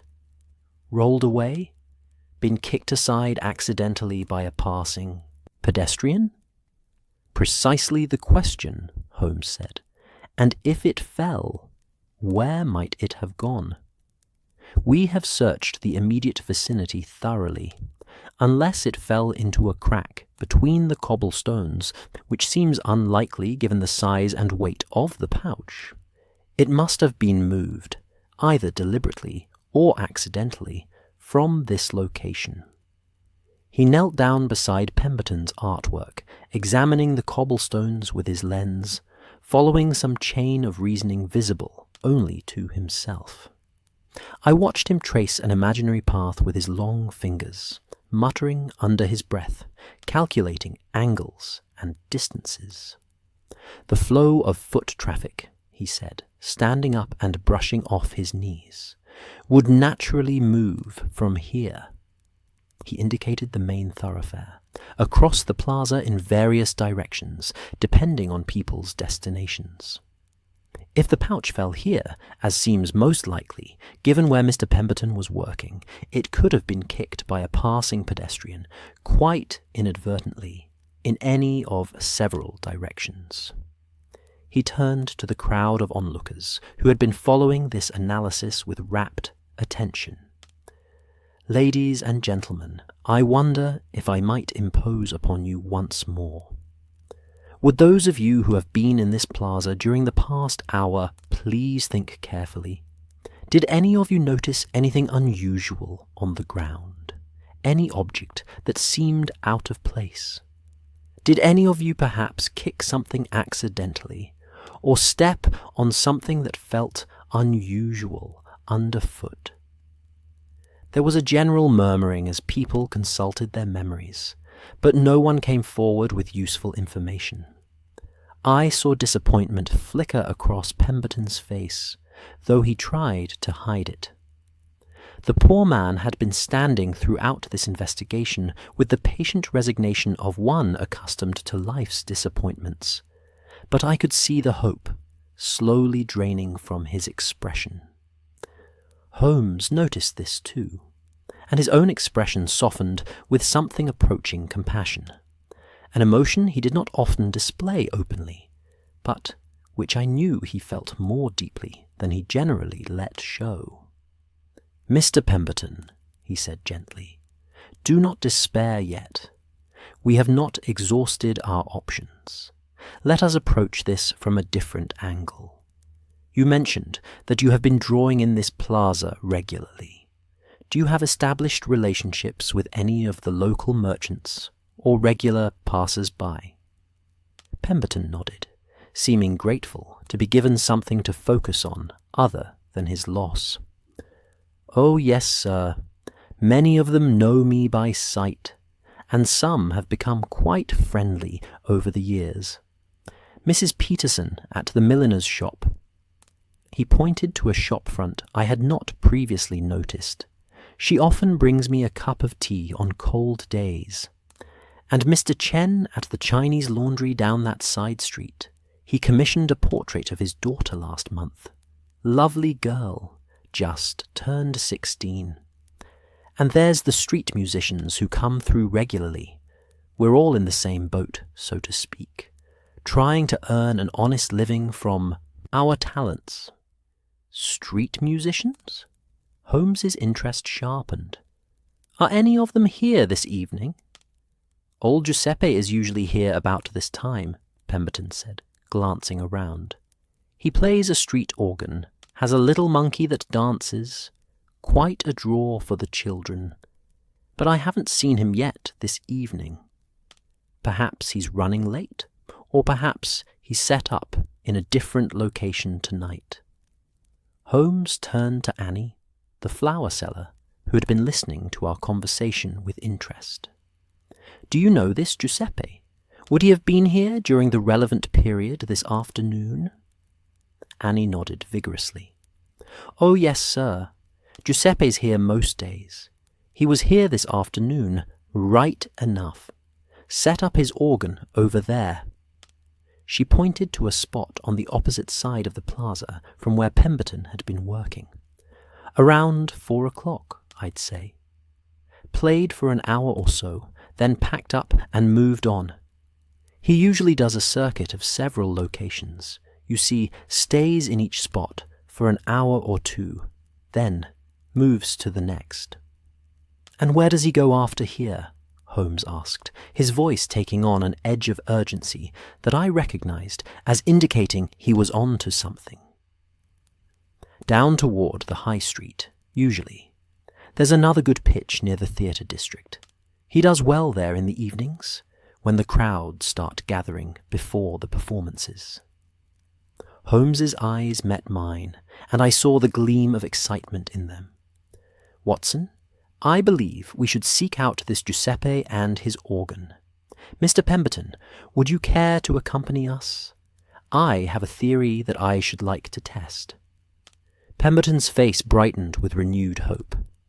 "Of course, sir. But what does Giuseppe have to do with my missing pouch?" "Perhaps nothing," Holmes said, already striding toward the edge of the plaza. "Or perhaps everything. Come, there's no time to waste if we're to catch him before he moves on to another location." We set off at a brisk pace, our small party now consisting of Holmes, myself, Pemberton, Mr. Hartley, who refused to be left behind when the investigation was reaching its climax, and Mr. Wickham, who seemed to have developed a genuine fascination with Holmes's methods. The rest of the crowd remained in the plaza, but I could hear their excited chatter behind us as they speculated about what Holmes had deduced and where we were heading. As we walked through the darkening streets, the gas lamps creating pools of golden light that we moved through like swimmers navigating patches of sunlight in deep water, Holmes explained his reasoning. "Consider the facts, Watson. We have a worn pocket from which a pouch might easily fall. We have a man absorbed in his work, bent forward, oblivious to his surroundings. We have a busy plaza with considerable foot traffic. And we have, at precisely the relevant time, a street organ set up in the plaza, an organ that by necessity must be positioned on the ground, with the organist standing or sitting beside it, to play." I began to see where he was leading. "You think the pouch might have been kicked or otherwise moved near the organ?" "More than that, Watson. Consider the construction of a street organ. It sits on a small wheeled cart, does it not? With space beneath the organ itself, a gap between the mechanism and the ground. If the pouch was kicked in that direction, or if it rolled that way, it might easily have ended up underneath the organ, completely hidden from view. And when Giuseppe packed up and moved his organ to a new location, he would have taken the pouch with him, entirely unaware of its presence," I exclaimed, delighted by the elegance of the theory. "Precisely. It is merely a hypothesis at this point, but it fits the known facts better than any other explanation I can devise. If we find Giuseppe and his organ, and if we find the pouch tucked beneath it, then we shall have solved our little mystery without needing to accuse anyone of theft. The pouch would have been lost and transported quite innocently, through nothing more sinister than the ordinary movements of a street musician going about his daily rounds." We emerged onto a broader thoroughfare, and the character of the neighbourhood changed subtly. Here the shops were larger, more prosperous looking. There were restaurants with their windows steamed up from cooking, their doors releasing tantalizing aromas as patrons came and went. A theatre occupied one corner, its marquee advertising the evening's entertainment in bold letters. And there, in front of a row of shops, we saw what we had been seeking. An elderly man in a colourful, much-patched coat, standing beside a street organ decorated with painted panels depicting pastoral scenes. A small monkey, wearing a tiny vest and a cap, sat atop the organ, and a small crowd had gathered to watch and listen.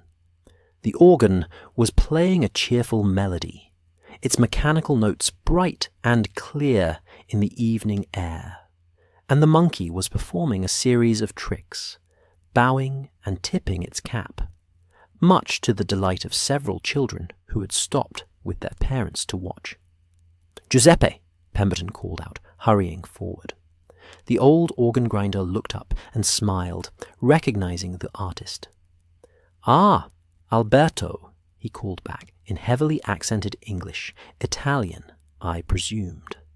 "How are you, my friend? Good evening for business, no?" Giuseppe, Holmes interrupted smoothly, stepping forward with his most charming smile. Forgive the intrusion, but we have a most unusual request. Would you permit us to look beneath your organ? We believe something of value may have accidentally become lodged there when you were set up in the plaza earlier this afternoon.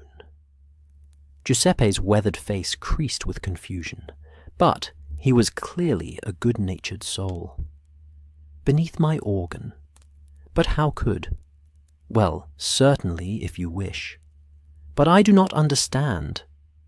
Holmes knelt beside the organ cart, and I joined him, both of us peering into the shadowed space beneath the ornate mechanism. The monkey chattered at us, perhaps offended by our examination of its master's equipment. But Giuseppe spoke to it soothingly in Italian, and it settled down. And there, wedged against one of the cart's wheels, partly hidden by the decorative fringe that hung from the organ's base, was a worn leather pouch with a drawstring top. "I'll be blessed," Pemberton breathed, kneeling beside us. "That's it. That's my pouch." Holmes carefully extracted the pouch and handed it to Pemberton, who opened it with trembling fingers. The coins were all there, glinting in the lamplight. Shillings and pennies and 3-penny bits, the modest fruits of an honest day's labour. Pemberton's eyes filled with tears, and he looked at Holmes with an expression of profound gratitude that seemed to render him momentarily speechless. When he finally found his voice, it was thick with emotion. "Mr. Holmes, I don't know how to thank you. You've saved me from a very desperate situation. How can I ever repay you?" Holmes waved away the thanks with a gesture of his long hand, but I could see that he was pleased, not with the praise, precisely, but with the successful application of his methods to a worthy end. "No payment is necessary, Mr. Pemberton. The pleasure of solving the puzzle is quite sufficient reward. Though I confess, I should like to purchase one of your pieces, that landscape you were working on when we first encountered you. I found it quite remarkable." Pemberton's face lit up with joy.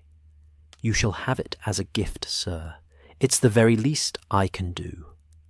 "Absolutely not," Holmes said firmly. "You are an artist, and artists must be paid for their work. I shall give you." He reached into his pocket and produced a sovereign. "This, which I believe is fair value for such a fine piece."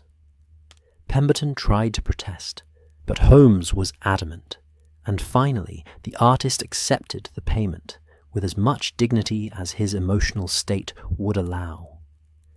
Giuseppe, having finally grasped what had occurred, was exclaiming in rapid Italian, gesturing animatedly, expressing his horror that he had unknowingly transported Pemberton's pouch across London.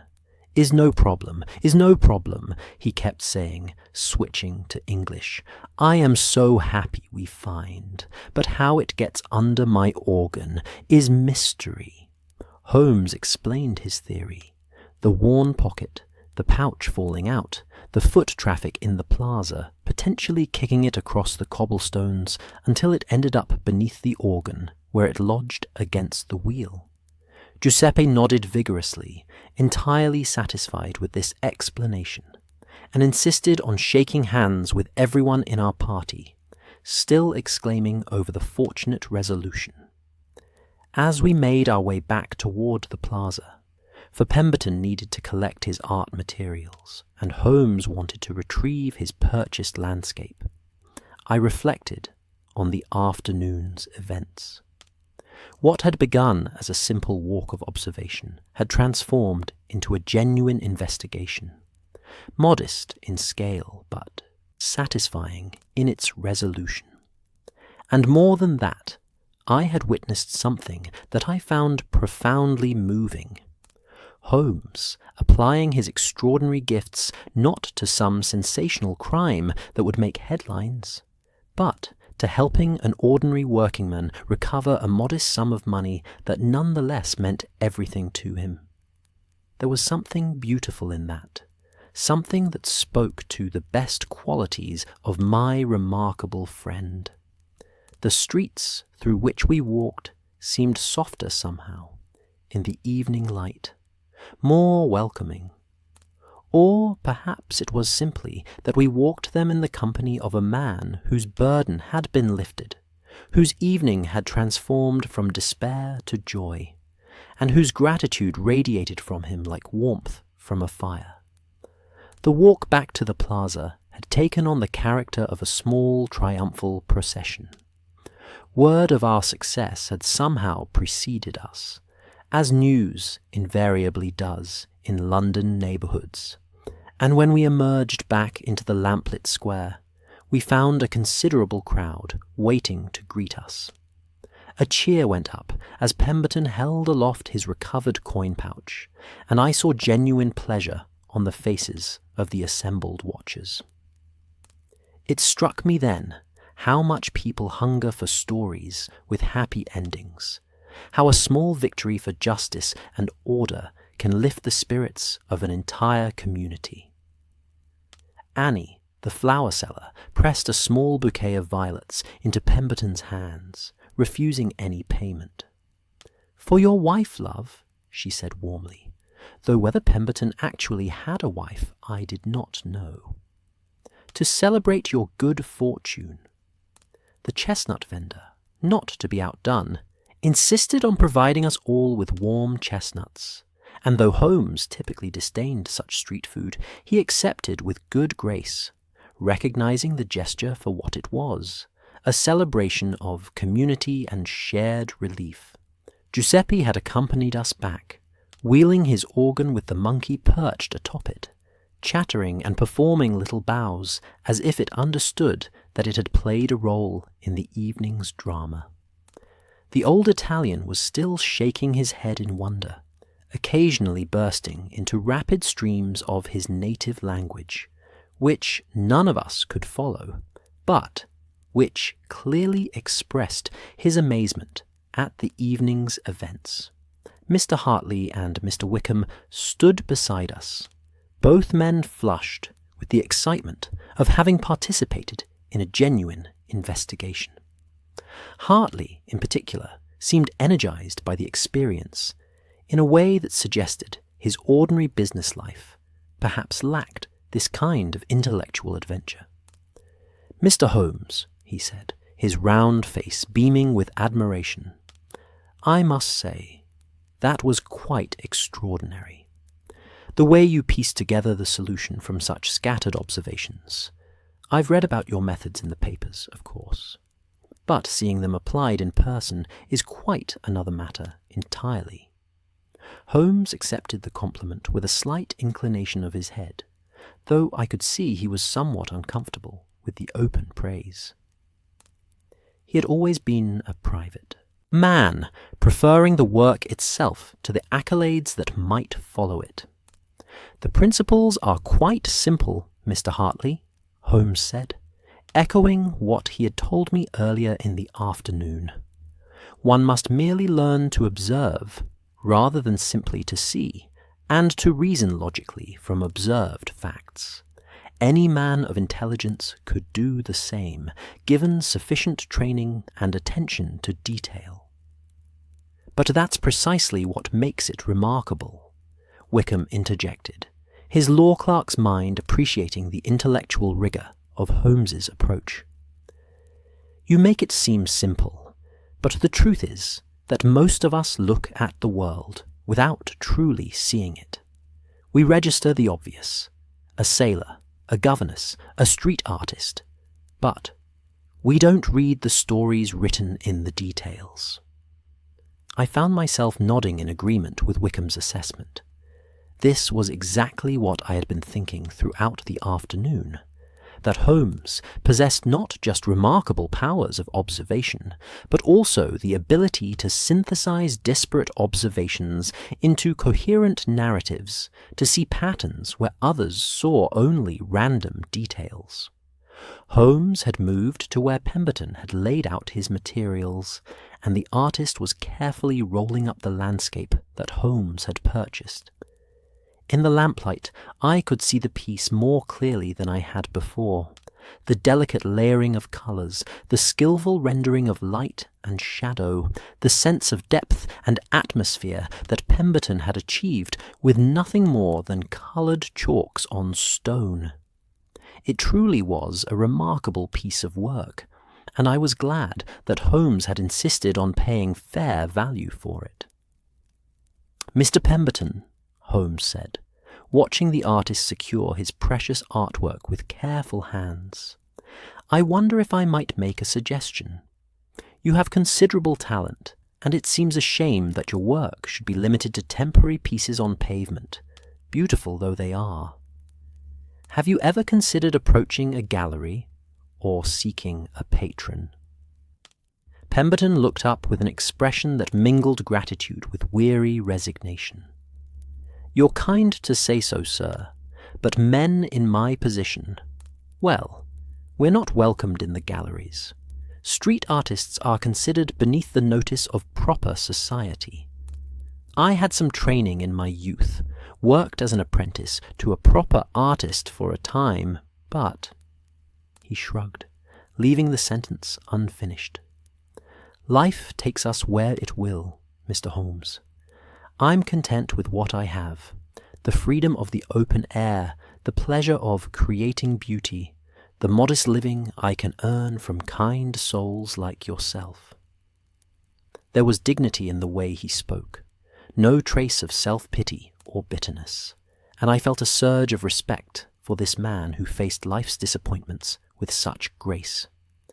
Holmes, too, seemed moved, though he hid it well behind his mask of detached observation. "Nevertheless," Holmes said, producing a card from his waistcoat pocket, "I should like you to have my card. If you should ever find yourself in need of assistance, whether it be a recommendation to a potential patron, or simply another mystery to be solved, please do not hesitate to call upon me at Baker Street." Pemberton accepted the card with hands that trembled slightly, and I could see that the gesture meant far more to him than Holmes perhaps realized. To be treated with such respect by a man of Holmes's reputation and standing, it was no small thing for someone who spent his days on his knees on cold pavement, dependent on the charity and whims of passers-by. The crowd had begun to disperse now, the drama concluded, people drifting back to their evening routines and destinations. Giuseppe announced that he must continue his rounds. He had 2 more locations to visit before the evening was done, and departed with much handshaking and protestations of friendship. The monkey tipped its cap to us one final time, drawing laughter from the remaining spectators, and then the organ's cheerful mechanical melody faded into the distance as the old Italian wheeled his cart down the darkening street. The shops were beginning to close now, proprietors emerging to pull down shutters and lock doors, ending another day of commerce. The flower seller was gathering up her remaining stock. The chestnut vendor was damping down his brazier. The evening crowds had thinned, replaced by a different sort of pedestrian, people heading home from work, or out for evening entertainment, moving with the purposeful stride of those who have destinations in mind. Holmes stood in the center of the plaza, his purchased landscape now carefully rolled and tucked under his arm, looking around with that contemplative expression I had seen several times throughout the afternoon. The golden light that had so characterized the earlier hours was gone now, replaced by the softer, warmer glow of gas lamps and shop windows. The character of the light had changed, but there was beauty in it still. The beauty of a city transitioning from day to night, from work to rest, from the bustle of commerce to the quieter rhythms of evening. "Watson," Holmes said quietly, almost as if speaking to himself, "do you know what strikes me most about this afternoon's adventure?" "What's that, Holmes?" "That I have solved dozens of cases, hundreds perhaps, involving great sums of money, valuable artifacts, matters of international significance.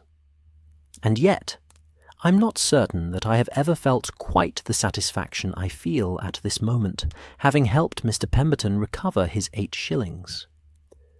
I looked at my friend with surprise, and, I confess, with a surge of affection. This was Holmes at his best, not the cold calculating machine that the public sometimes imagined him to be, but a man with a deep sense of justice and a genuine compassion for his fellow humans, however much he might try to hide these qualities beneath his veneer of scientific detachment. "Perhaps," I ventured, "it is because the stakes were so personal. 8 shillings may not seem like much to some, but to Pemberton it meant the difference between keeping a roof over his head and facing the streets. In a sense, the smaller the sum, the greater its significance to the person who depends upon it." Holmes nodded slowly. "There is wisdom in that observation, Watson. We live in a society that measures value in pounds and guineas, that reserves its attention and resources for the wealthy and the powerful. But justice should not be a luxury available only to those who can afford it. The mystery of a working man's lost wages is every bit as worthy of investigation as the mystery of a duchess's stolen diamonds." "You should write that down," I said with a smile. "It would make an excellent opening for one of the chronicles you so often disparage." Holmes laughed, a genuine laugh, warm and unguarded. "My dear Watson, if I left the writing to you, I have no doubt you would turn this modest afternoon's work into some grand adventure, complete with dramatic confrontations and narrow escapes." "There's nothing wrong with a bit of dramatic enhancement," I protested, though I was smiling too. "The reading public enjoys a good story, and your cases certainly provide material enough for engaging narratives." "Perhaps," Holmes conceded, "but I maintain that the truth, properly observed and logically analysed, is quite dramatic enough without embellishment. Consider this afternoon. We set out for nothing more than a walk, a simple exercise in observation. And yet, we witnessed genuine human drama. The sailor returning from distant lands, the governess hiding her artistic passion, the old actor still rehearsing his ancient roles, and finally, the street artist's loss and recovery. Each of these small stories contains within it the essential elements of the human condition: hope, fear, passion, perseverance, community." I was struck by the philosophical turn of Holmes's thoughts. He was not often given to such open reflection on the broader meanings of his work, preferring to focus on the immediate, the observable, the logically deducible. But perhaps the afternoon's unusual nature, the leisurely pace, the focus on observation rather than urgent investigation, had opened a contemplative vein in his character. "You have a point," I acknowledged, "and I confess, I've found this afternoon remarkably instructive. Watching you work without the pressure of a serious crime, seeing how your methods apply equally well to small mysteries as to great ones, it's given me a new appreciation for your approach." Mr. Hartley, who had been standing nearby speaking with Pemberton, now approached us with a slightly apologetic expression. "Gentlemen, I must take my leave. My wife will be wondering where I've got to. I left the office hours ago and should have been home for supper long since.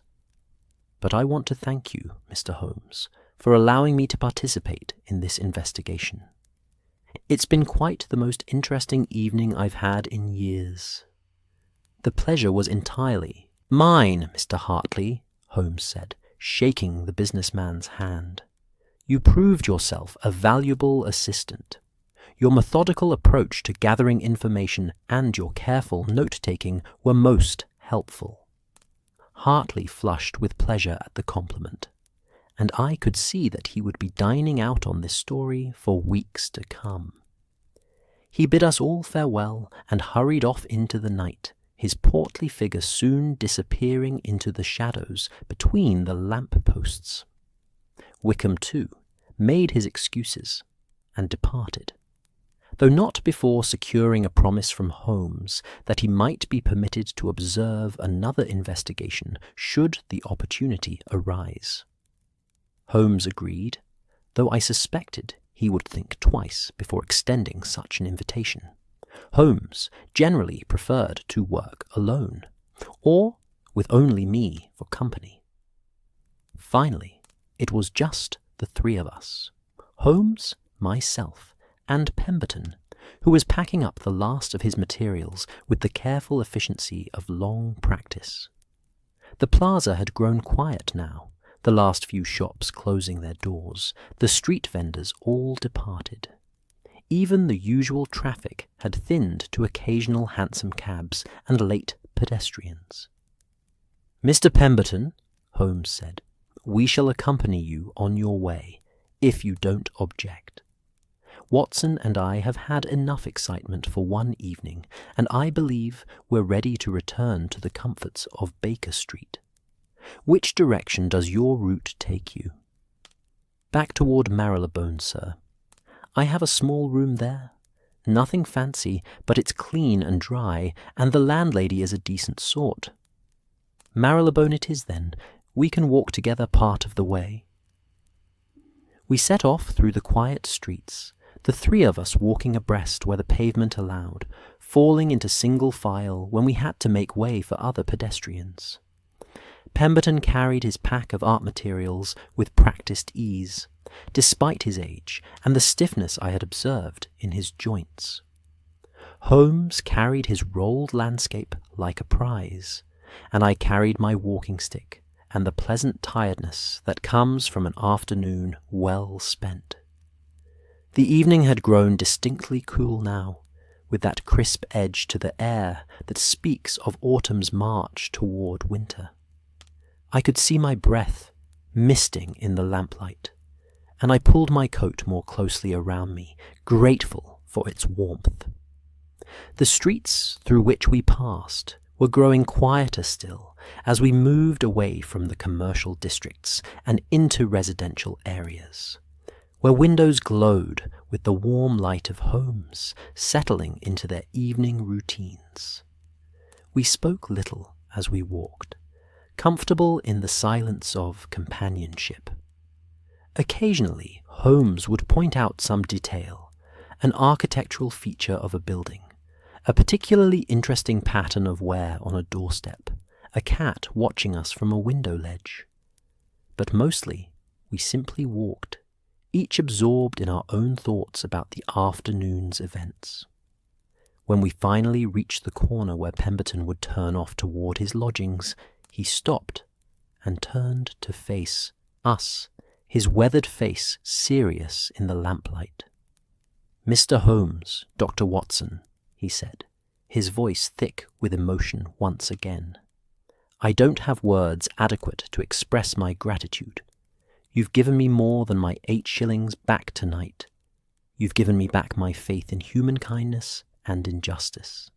I'll not forget this, not as long as I live." Holmes looked slightly uncomfortable with this earnest declaration, but his voice was gentle when he replied. "Think nothing of it, Mr. Pemberton.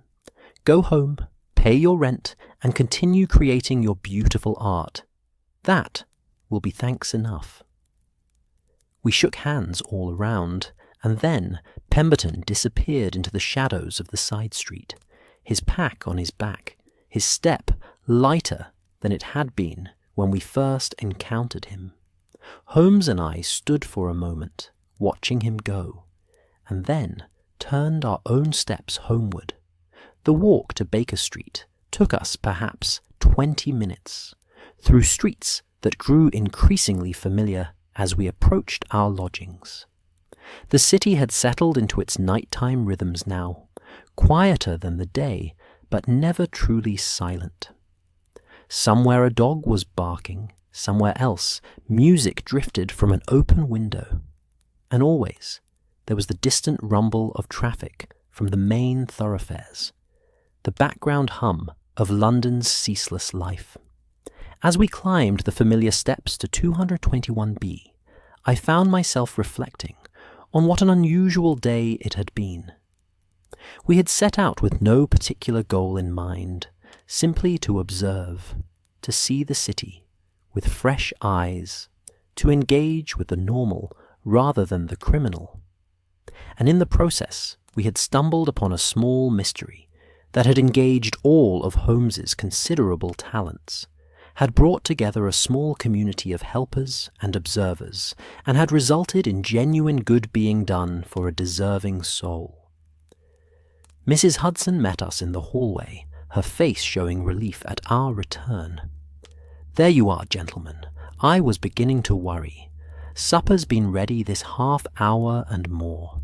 I've kept it warm for you." "Mrs. Hudson, you are a treasure," Holmes said with genuine warmth. "We apologize for the delay. We were detained by an unexpected matter." "Nothing serious, I hope, Mr. Holmes." "Nothing serious at all, Mrs. Hudson. Rather the opposite, in fact. We've had quite a pleasant afternoon." As we climbed the 17 steps to our sitting room, I found myself smiling at the understatement. A pleasant afternoon, indeed, though it had been so much more than that. It had been instructive, illuminating, emotionally satisfying, and ultimately affirming of all that was best in my friend's character and methods. The sitting room welcomed us with its familiar comfort, the warm fire that Mrs. Hudson had kept burning, the gas lamps casting their soft glow, our chairs positioned as always by the hearth. Holmes carefully propped his newly acquired landscape against the wall, where it would remain until he decided on a proper place to display it. And as we settled into our chairs to await Mrs. Hudson's supper, as the warmth of the fire began to thaw the chill from our bones, and the familiar peace of home enfolded us, I knew that this day, this simple, extraordinary day, would remain in my memory as one of the finest I had spent in Holmes's company. Mrs. Hudson's supper proved to be exactly what the evening required. A hearty mutton stew, rich with vegetables and thick with gravy, accompanied by fresh bread still warm from the oven and butter that melted into golden pools on the crust. She had prepared one of her excellent apple tarts for dessert, and as Holmes and I settled at our small dining table, I realized how hungry the afternoon's exertions had made me. We had walked for hours through the London streets, and the mental exercise of the investigation had been as taxing in its way as physical labor. We ate in companionable silence for some time, both of us too occupied with the excellent food to engage in conversation.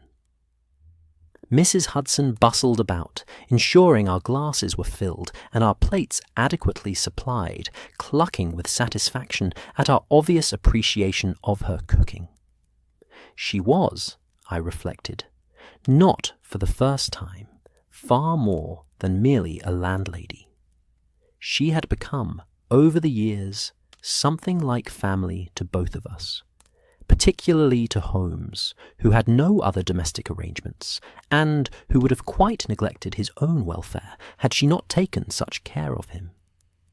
It was only after we had finished the main course and were waiting for the tart to be served that Holmes broke the silence, his voice contemplative and tinged with an unusual quality of introspection. "Watson," he said, gazing into the fire that crackled cheerfully in the grate, "I have been thinking about our afternoon and about what it has revealed, not about the mystery itself, which was straightforward enough once the relevant facts were assembled, but about the nature of observation and the value of attending to the ordinary." I set down my wine-glass and gave him my full attention, recognizing that he was in one of those rare moods when he wished to philosophize rather than simply analyze. These moments were precious, for they offered glimpses into the workings of that remarkable mind that usually remained hidden behind his facade of scientific detachment. "I'm listening," I said encouragingly. Holmes leaned back in his chair, his long fingers steepled beneath his chin in that characteristic pose.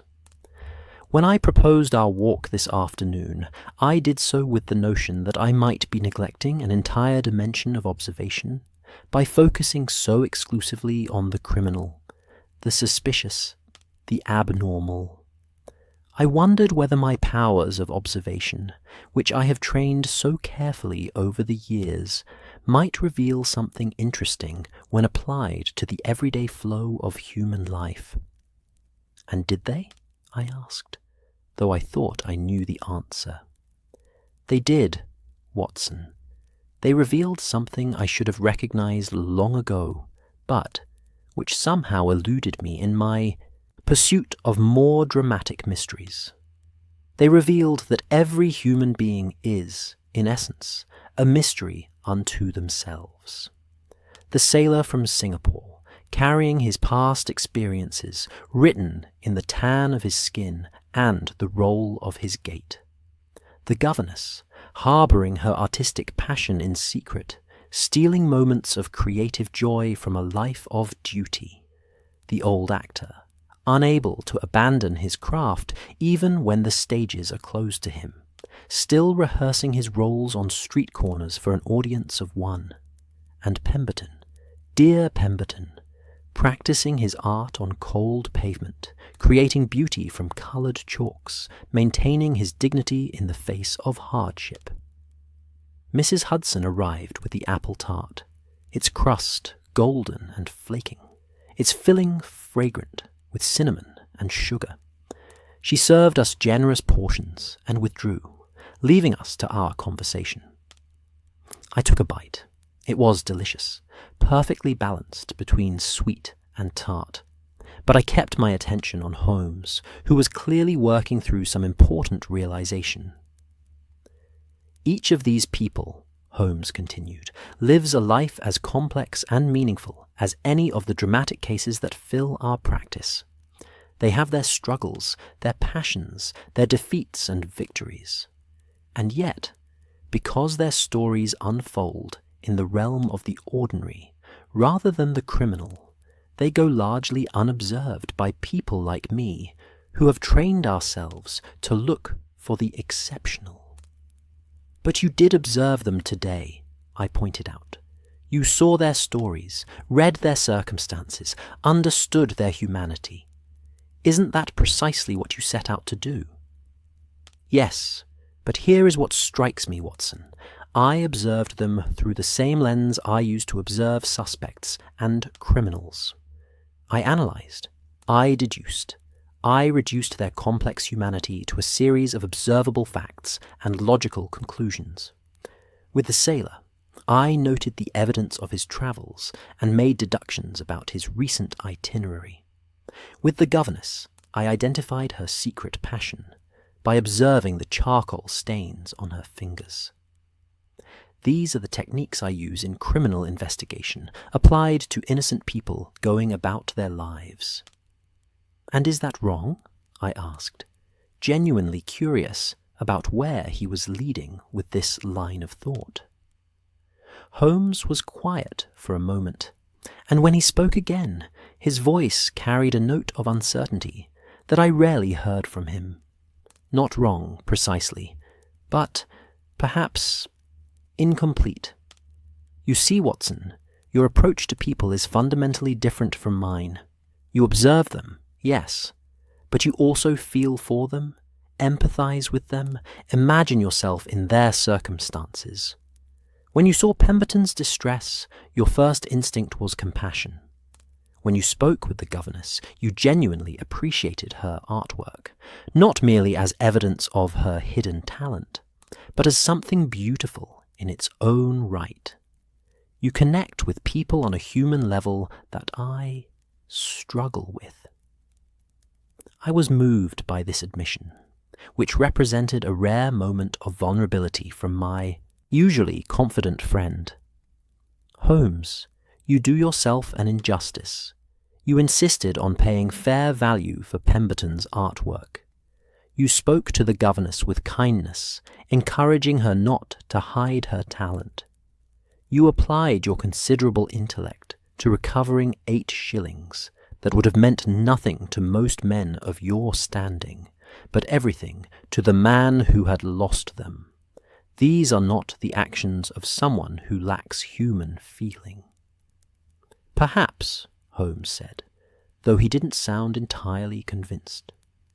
But I wonder sometimes if my methods, my approach to the world, have made me too analytical, too detached from the emotional reality of human experience.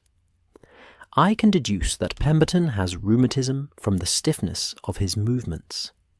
But you, with your medical training and your natural compassion, immediately thought about whether he was in pain, whether there might be some treatment that could ease his suffering. Do you see the difference? I did see it, though I wasn't certain Holmes was correct in characterizing it as a deficiency. We have different gifts, Holmes. You have the ability to see patterns and connections that others miss, to impose order on chaos through logic and observation. I suppose I have the ability to see the human being behind the observable facts, to remember that every mystery involves real people, with real feelings. Neither approach is complete without the other, which is perhaps why we work so well together. Holmes smiled at that, a genuine smile of affection and appreciation. You are too generous in your assessment, Watson, but I thank you for it. And you are quite right. We do complement each other admirably. Your humanity tempers my cold logic, just as my analytical approach sometimes provides structure for your more intuitive understanding of people. Mrs. Hudson reappeared to clear away our plates, and we moved from the table to our customary chairs by the fire. Holmes took up his pipe, and I did the same, and for a time we sat in comfortable silence, smoking and watching the flames dance in the grate. The evening had fully settled over London now, and through our windows I could see the gas lamps glowing in the street below, could hear the muffled sounds of the city's nighttime life continuing its eternal rhythms. It was I who finally broke the silence, giving voice to thoughts that had been forming throughout the afternoon and evening. Holmes, do you remember what you said when we first set out? That you wondered if you had become so focused on the criminal and the suspicious that you had forgotten to observe the normal? I do. Well, I think today demonstrated something important. The skills you've developed, the observation, the deduction, the logical analysis, they apply just as powerfully to ordinary life as they do to criminal investigation. But more than that, they can be used in service of ordinary people, not just wealthy clients who can afford to pay handsomely for your services. The case of Pemberton's lost coin pouch may not make the newspapers, may not add to your reputation or your income, but it mattered. It mattered profoundly to one honest man who was facing a night of worry and a morning of potential homelessness. Holmes turned to look at me, the firelight casting shadows across his angular features, making him look both younger and older than his years. "You're suggesting that I should take on more cases like this one? Small domestic matters, modest mysteries affecting ordinary people. I'm suggesting that there's value in such cases beyond the intellectual exercise they provide. Today, you used your gifts to make a genuine difference in someone's life. How often can we say that about the work we do? Yes, we catch criminals and recover stolen property and solve murders, and that's important work, certainly. But today, you gave a struggling artist his peace of mind, his rent money, his dignity. That's worth something too, isn't it?" Holmes was quiet for a long moment, puffing thoughtfully on his pipe, his keen eyes distant as he considered my words. The clock on the mantelpiece ticked steadily, marking the passage of seconds into minutes, and outside I could hear a hansom cab clattering past on the street below. "You make a compelling argument, Watson," he said at last, "and you're quite right, of course. The satisfaction I felt at recovering Pemberton's pouch was as genuine as any I've experienced solving more celebrated cases. Perhaps more so, because the stakes were so immediate and so personal to him. There was something pure about it, a simple problem, a logical solution, a grateful man reunited with his modest earnings. No political complications, no wealthy patrons expecting special treatment, no reporters demanding lurid details for their readers. Just honest work in service of an honest man." "Exactly," I said, pleased that he seemed to be taking my point seriously. "And I think today also demonstrated something else. That observation for its own sake, without the pressure of urgent investigation, can be deeply rewarding. You saw things today that you might have missed if we had been rushing to solve a crime. You noticed the beauty in that governess's sketches, appreciated the dedication of that old actor to his craft, understood the sailor's quiet satisfaction at returning home. These observations enriched your understanding of humanity, didn't they?" "They did," Holmes admitted. "And I confess, Watson, that I found the entire afternoon oddly refreshing. Not just the case itself, though that was engaging enough, but the whole experience of wandering without destination, observing without immediate purpose, allowing the city to reveal itself to us, rather than hunting through it for specific evidence. It was rather like the difference between reading a book straight through and simply opening it at random to see what passage presents itself." I smiled at the analogy, which was very characteristic of Holmes's literary bent. "Then perhaps we should make a habit of such walks, not frequently enough to become routine, but occasionally, whenever you feel that your focus has grown too narrow, or your mind needs a different kind of exercise." "I think that's an excellent suggestion," Holmes said, and I could hear genuine enthusiasm in his voice. "In fact, I'm rather looking forward to our next such expedition, though I confess I hope we don't encounter a mystery on every walk. It rather defeats the purpose of recreational observation if we're constantly solving cases. Knowing you, Holmes, I suspect you'll find mysteries wherever you go. Your mind simply works that way. It can't help but notice inconsistencies, question assumptions, seek explanations. But perhaps that's not such a terrible thing. Perhaps the world needs people like you, who can see the puzzles hidden in plain sight, and who possess the skills to solve them." Holmes laughed softly. "You're determined to turn me into some sort of public servant, aren't you? A consulting detective for the common man, solving the small mysteries that plague ordinary lives." "Would that be so terrible?" I asked, only half joking. No, Holmes said thoughtfully. I don't suppose it would be. In fact, Watson, I think I rather like the idea.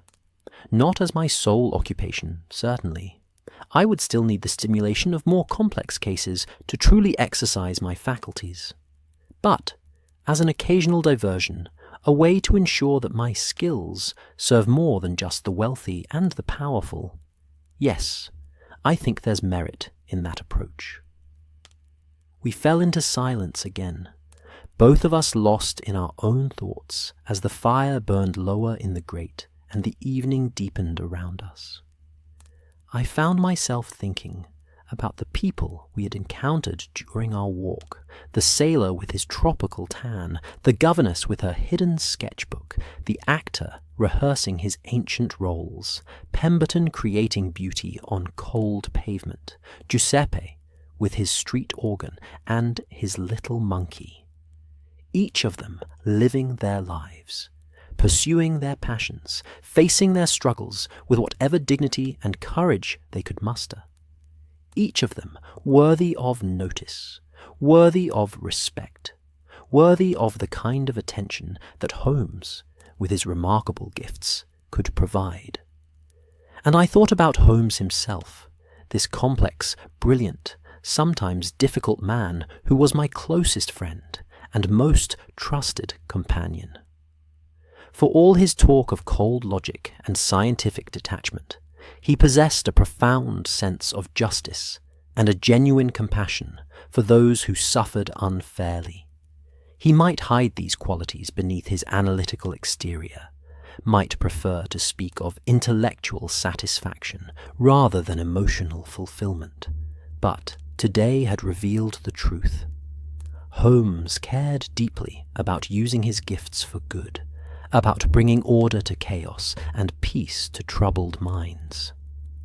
Holmes, I said, breaking the comfortable silence once more, I want to thank you for today, for suggesting the walk, for allowing me to participate in the investigation, for demonstrating once again why I consider it such an honor to be your friend and colleague. Holmes looked at me with an expression that combined surprise, pleasure, and a touch of embarrassment. My dear Watson, I should be thanking you. You've been my companion through countless cases, my chronicler, my sounding board, my conscience.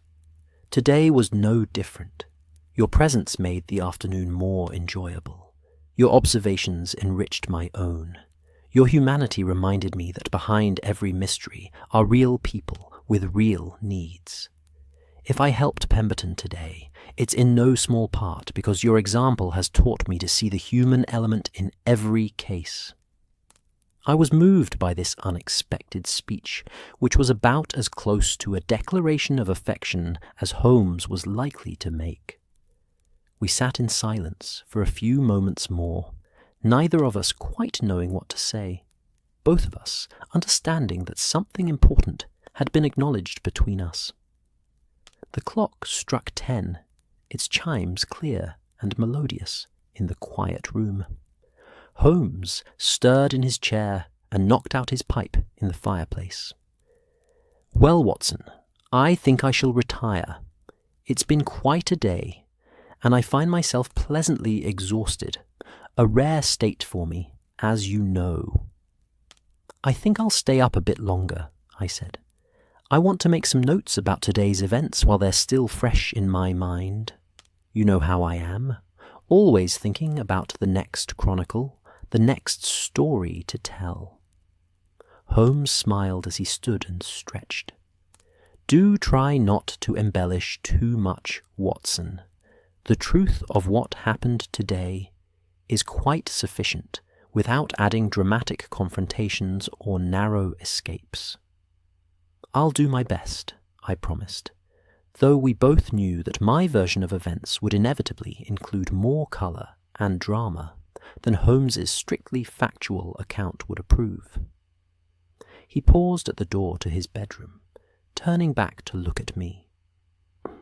Watson, about those walks we discussed, The recreational observation expeditions. Shall we make it a regular thing? Perhaps once a fortnight or so, weather permitting? I would like that very much, Holmes. Good. Then it's settled. And Watson, thank you. For today, for your friendship, for your patience with my eccentricities. I don't say such things often enough, but I want you to know that I value your companionship more than I can adequately express. And with that, he was gone, disappearing into his bedroom before I could formulate a response. But no response was needed, really. We understood each other, Holmes and I, in ways that transcended words. I sat for a while longer by the dying fire, my notebook open on my lap, my pen poised to record the day's events.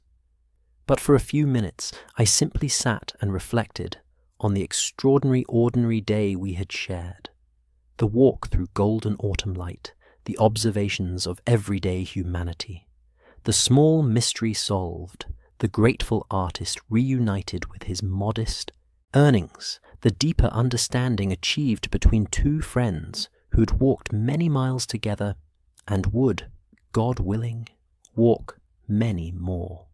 Outside, London continued its eternal dance, the city that never truly slept, the great metropolitan heart that pumped life through millions of souls, each with their own stories, their own mysteries, their own quiet dramas.